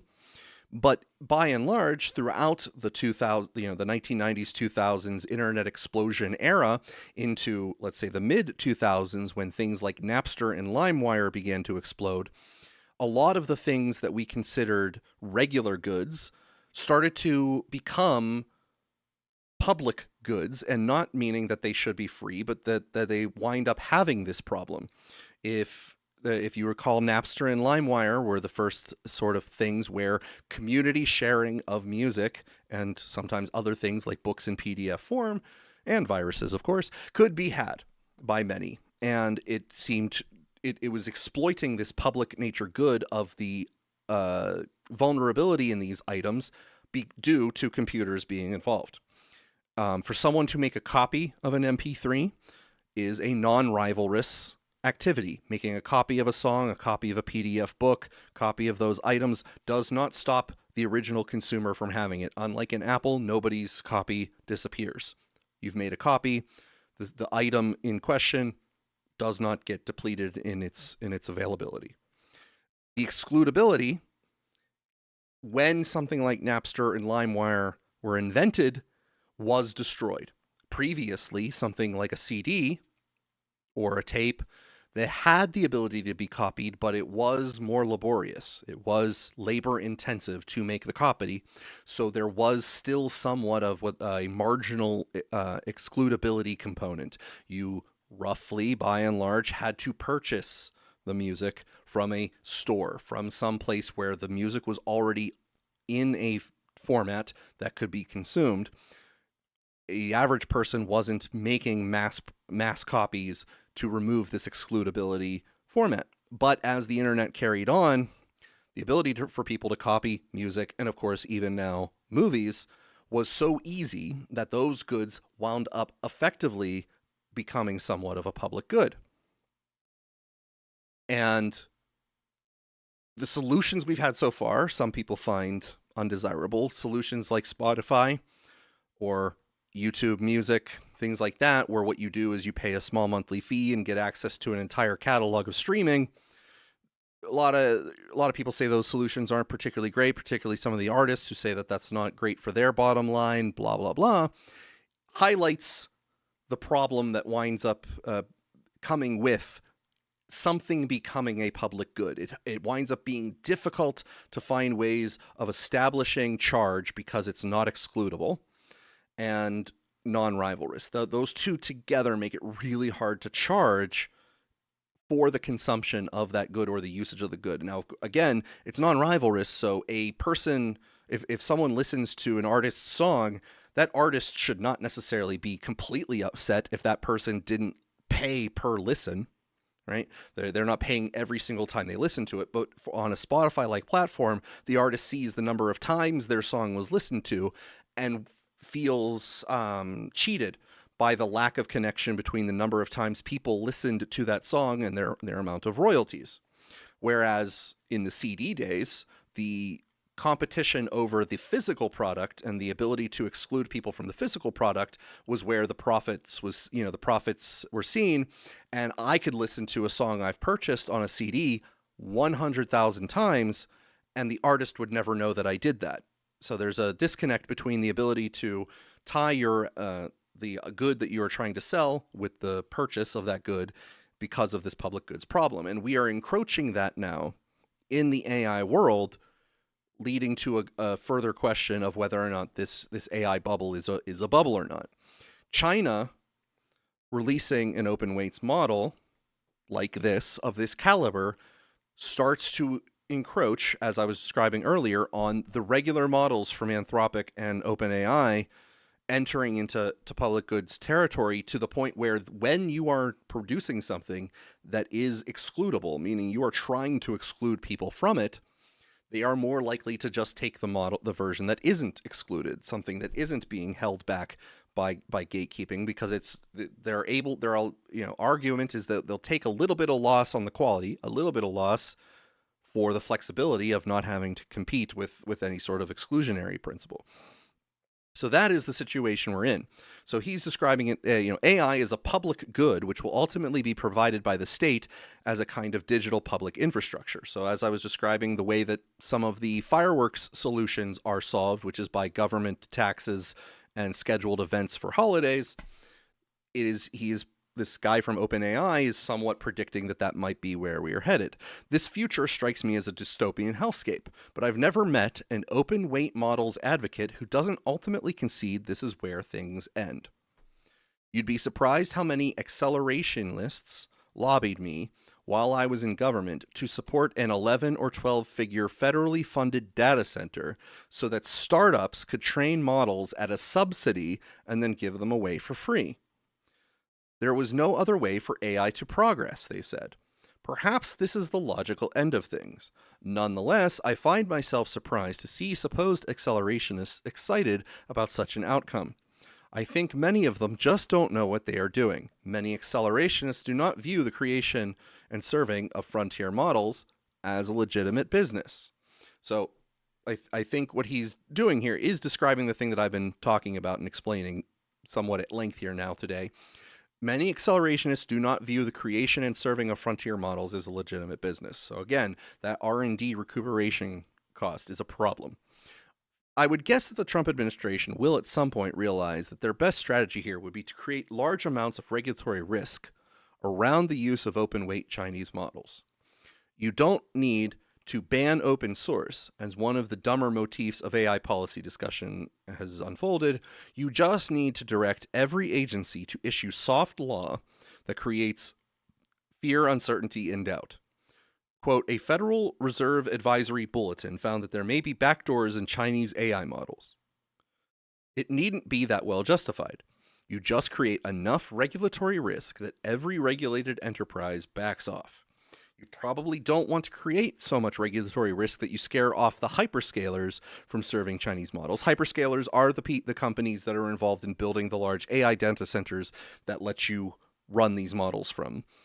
There's a happy middle ground here. I'd assume they will do some version of this.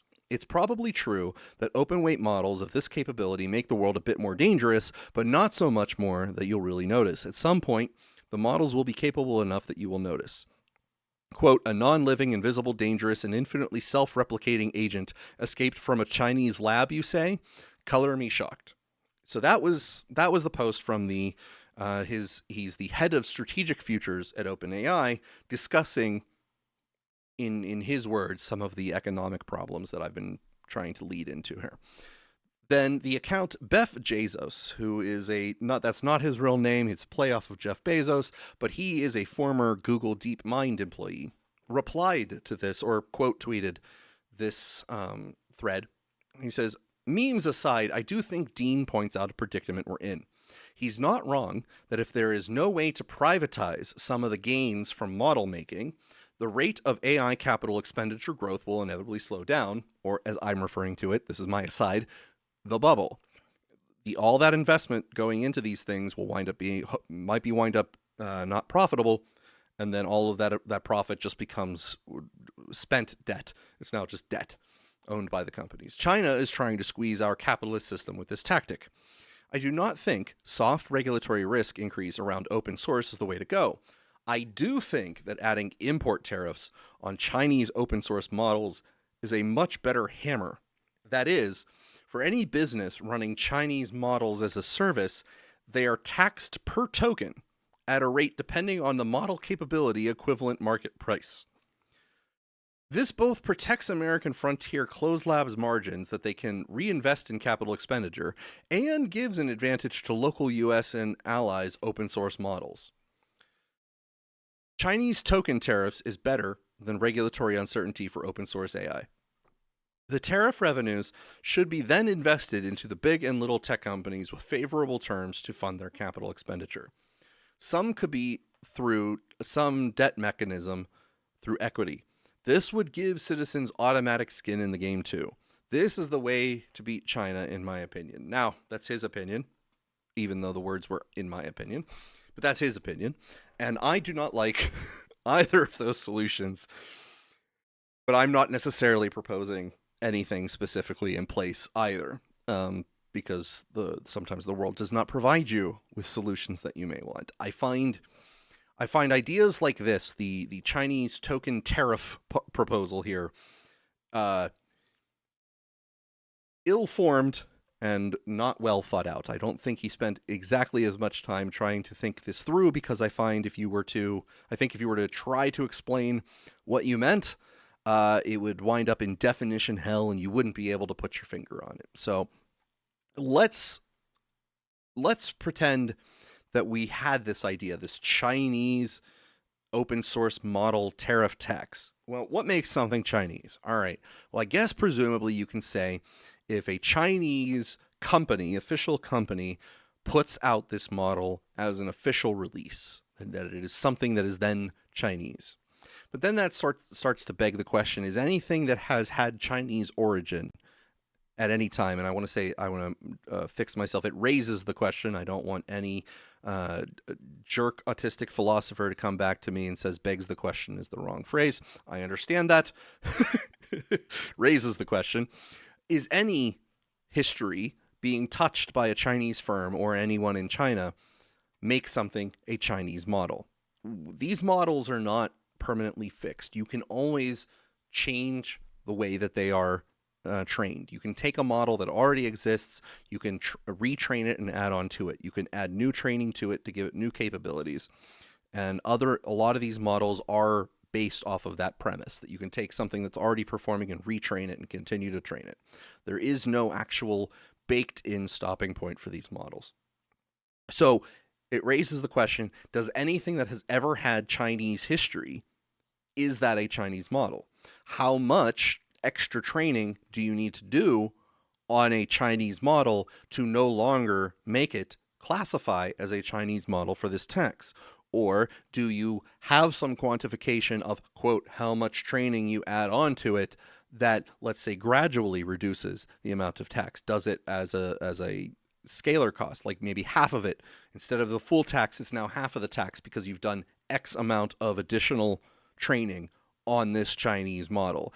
Questions like that are clearly not going to have answers this early in a proposal like that. The proposal itself is too ill-formed to even really have legs. Needs a lot more fleshing out. What happens, for example, if parts of the model were trained in China, but only a limited amount, and it was bounced back to someone who took it from one iteration of a Chinese model, added like twice as much extra training of America, it got bounced back to China, because again, these are open source, which means anyone can do anything to them. It gets bounced back to just some Chinese citizens, not even a Chinese company, who do a little extra stuff, or in collaboration with Chinese citizens in the United States, you're doing some fun stuff, because again, this is an open source model, and now you're baking it in. How do you calculate that this, what portion of this is a Chinese model and subject to this Chinese tax? Okay, fine. Let's say that you do that work. Now all of a sudden you have the Chinese models appropriately calibrated to the amount of China that's in them, and you can tax them at a Chinese rate that might be prorated based off the percentage of Chinese involvement. Well, there's plenty of other places that model could come from origin as a trap. So if China knows, okay, look, our strategy to force the AI model issue into a public goods problem, and let's say thwart the United States companies from earning profits off of the models they generate. If we've done that, but now they've thwarted our ability to do that because they're charging this tariff, well, I guess we'll just secretly have companies in other countries that are going to release these open source models and try to clean our hands of Chinese involvement. We're going to try to make sure that it doesn't look like it came from China, so that it's now not a Chinese model. What's going to prevent them from doing that? How would you ascertain it? And do you now need a regulatory agency that is monitoring the entire internet to make sure that no models are based off of that? I mean, it is possible to have a signature on these models, roughly speaking. They have a signature, but if you make any modifications to them, that signature changes. So how close does that signature need to be? Like, these questions are just not answered. I don't like the way that this discussion is going. It's all turning into a little bit of a bizarre, you have to work against capitalism in order to save capitalism type of idea. We have to, go against free market principles in order to save the free market, sort of George W. Bush thing. But that's, there's a little bit of my diatribe there, hopefully explaining some of this situation to those who would like to know more but didn't. I'm going to open this up to requests to speak if anyone would like to speak. I see our favorite Donald J. Trump, a very stable genius, in the audience. If he has any comments or anything there, I hate to put him on the spot here, but we have a small live audience on the spaces here, so I didn't unfairly pick him out there if he has anything to say. If not, I think that's going to end this episode of This Dumb Week. It's been an interesting one with all sorts of ebbs and flows. No one's requesting to speak, so I think that I'm going to start closing this out. Hopefully in the next couple of weeks, we won't have the AI bubble collapse if it's there. The stock market won't plummet, and people will be worried if it's going to be a recession or whatnot. But who knows what the future holds, and who knows if China's going to continue. Oh, we do have a request to speak. Let's see if we get this. It is Donald J. Trump, very stable genius. Donald J. Trump, I did approve you to speak. Hopefully you will connect very soon here. Sir, can you hear me? Can you hear me? Are you there? Yes, sir. I was just going to say, unfortunately, I missed all the stuff before the AI, and I'm kind of in the middle of the yard right now, but it's been fun listening to it. I just wish I had something to add. Well, if you go back and replay this, and particularly the video feed of this, you might be able to catch me bringing up Basil Marceau, and I don't know, do you remember Basil Marceau by any chance? Have you ever heard that I do not. Okay. No, what's it in relation to? Ashley Webb, one of the replacement candidates in Maine to replace Graham Plattner on an emergency basis in the Democratic primary. That gentleman / lady. I'm just going to assume if they're. I'm just very going to assume if they're a communist, it's probably not good. Well, if you listen to the replay, look out for the Maine Democratic primary section and see if you ever saw Basil Marceau. If not, that is a wonderful treat I have brought back from the annals of history of the late 2010s, which was a wonderful gubernatorial candidate in Tennessee who had a very special place in many people's hearts. Very special character. By God, sir, that sounds amazing. All right. Well, thank you for the comments, sir. I look forward to having this show next week. I hope everybody have a wonderful rest of the day, and I will see you next Sunday.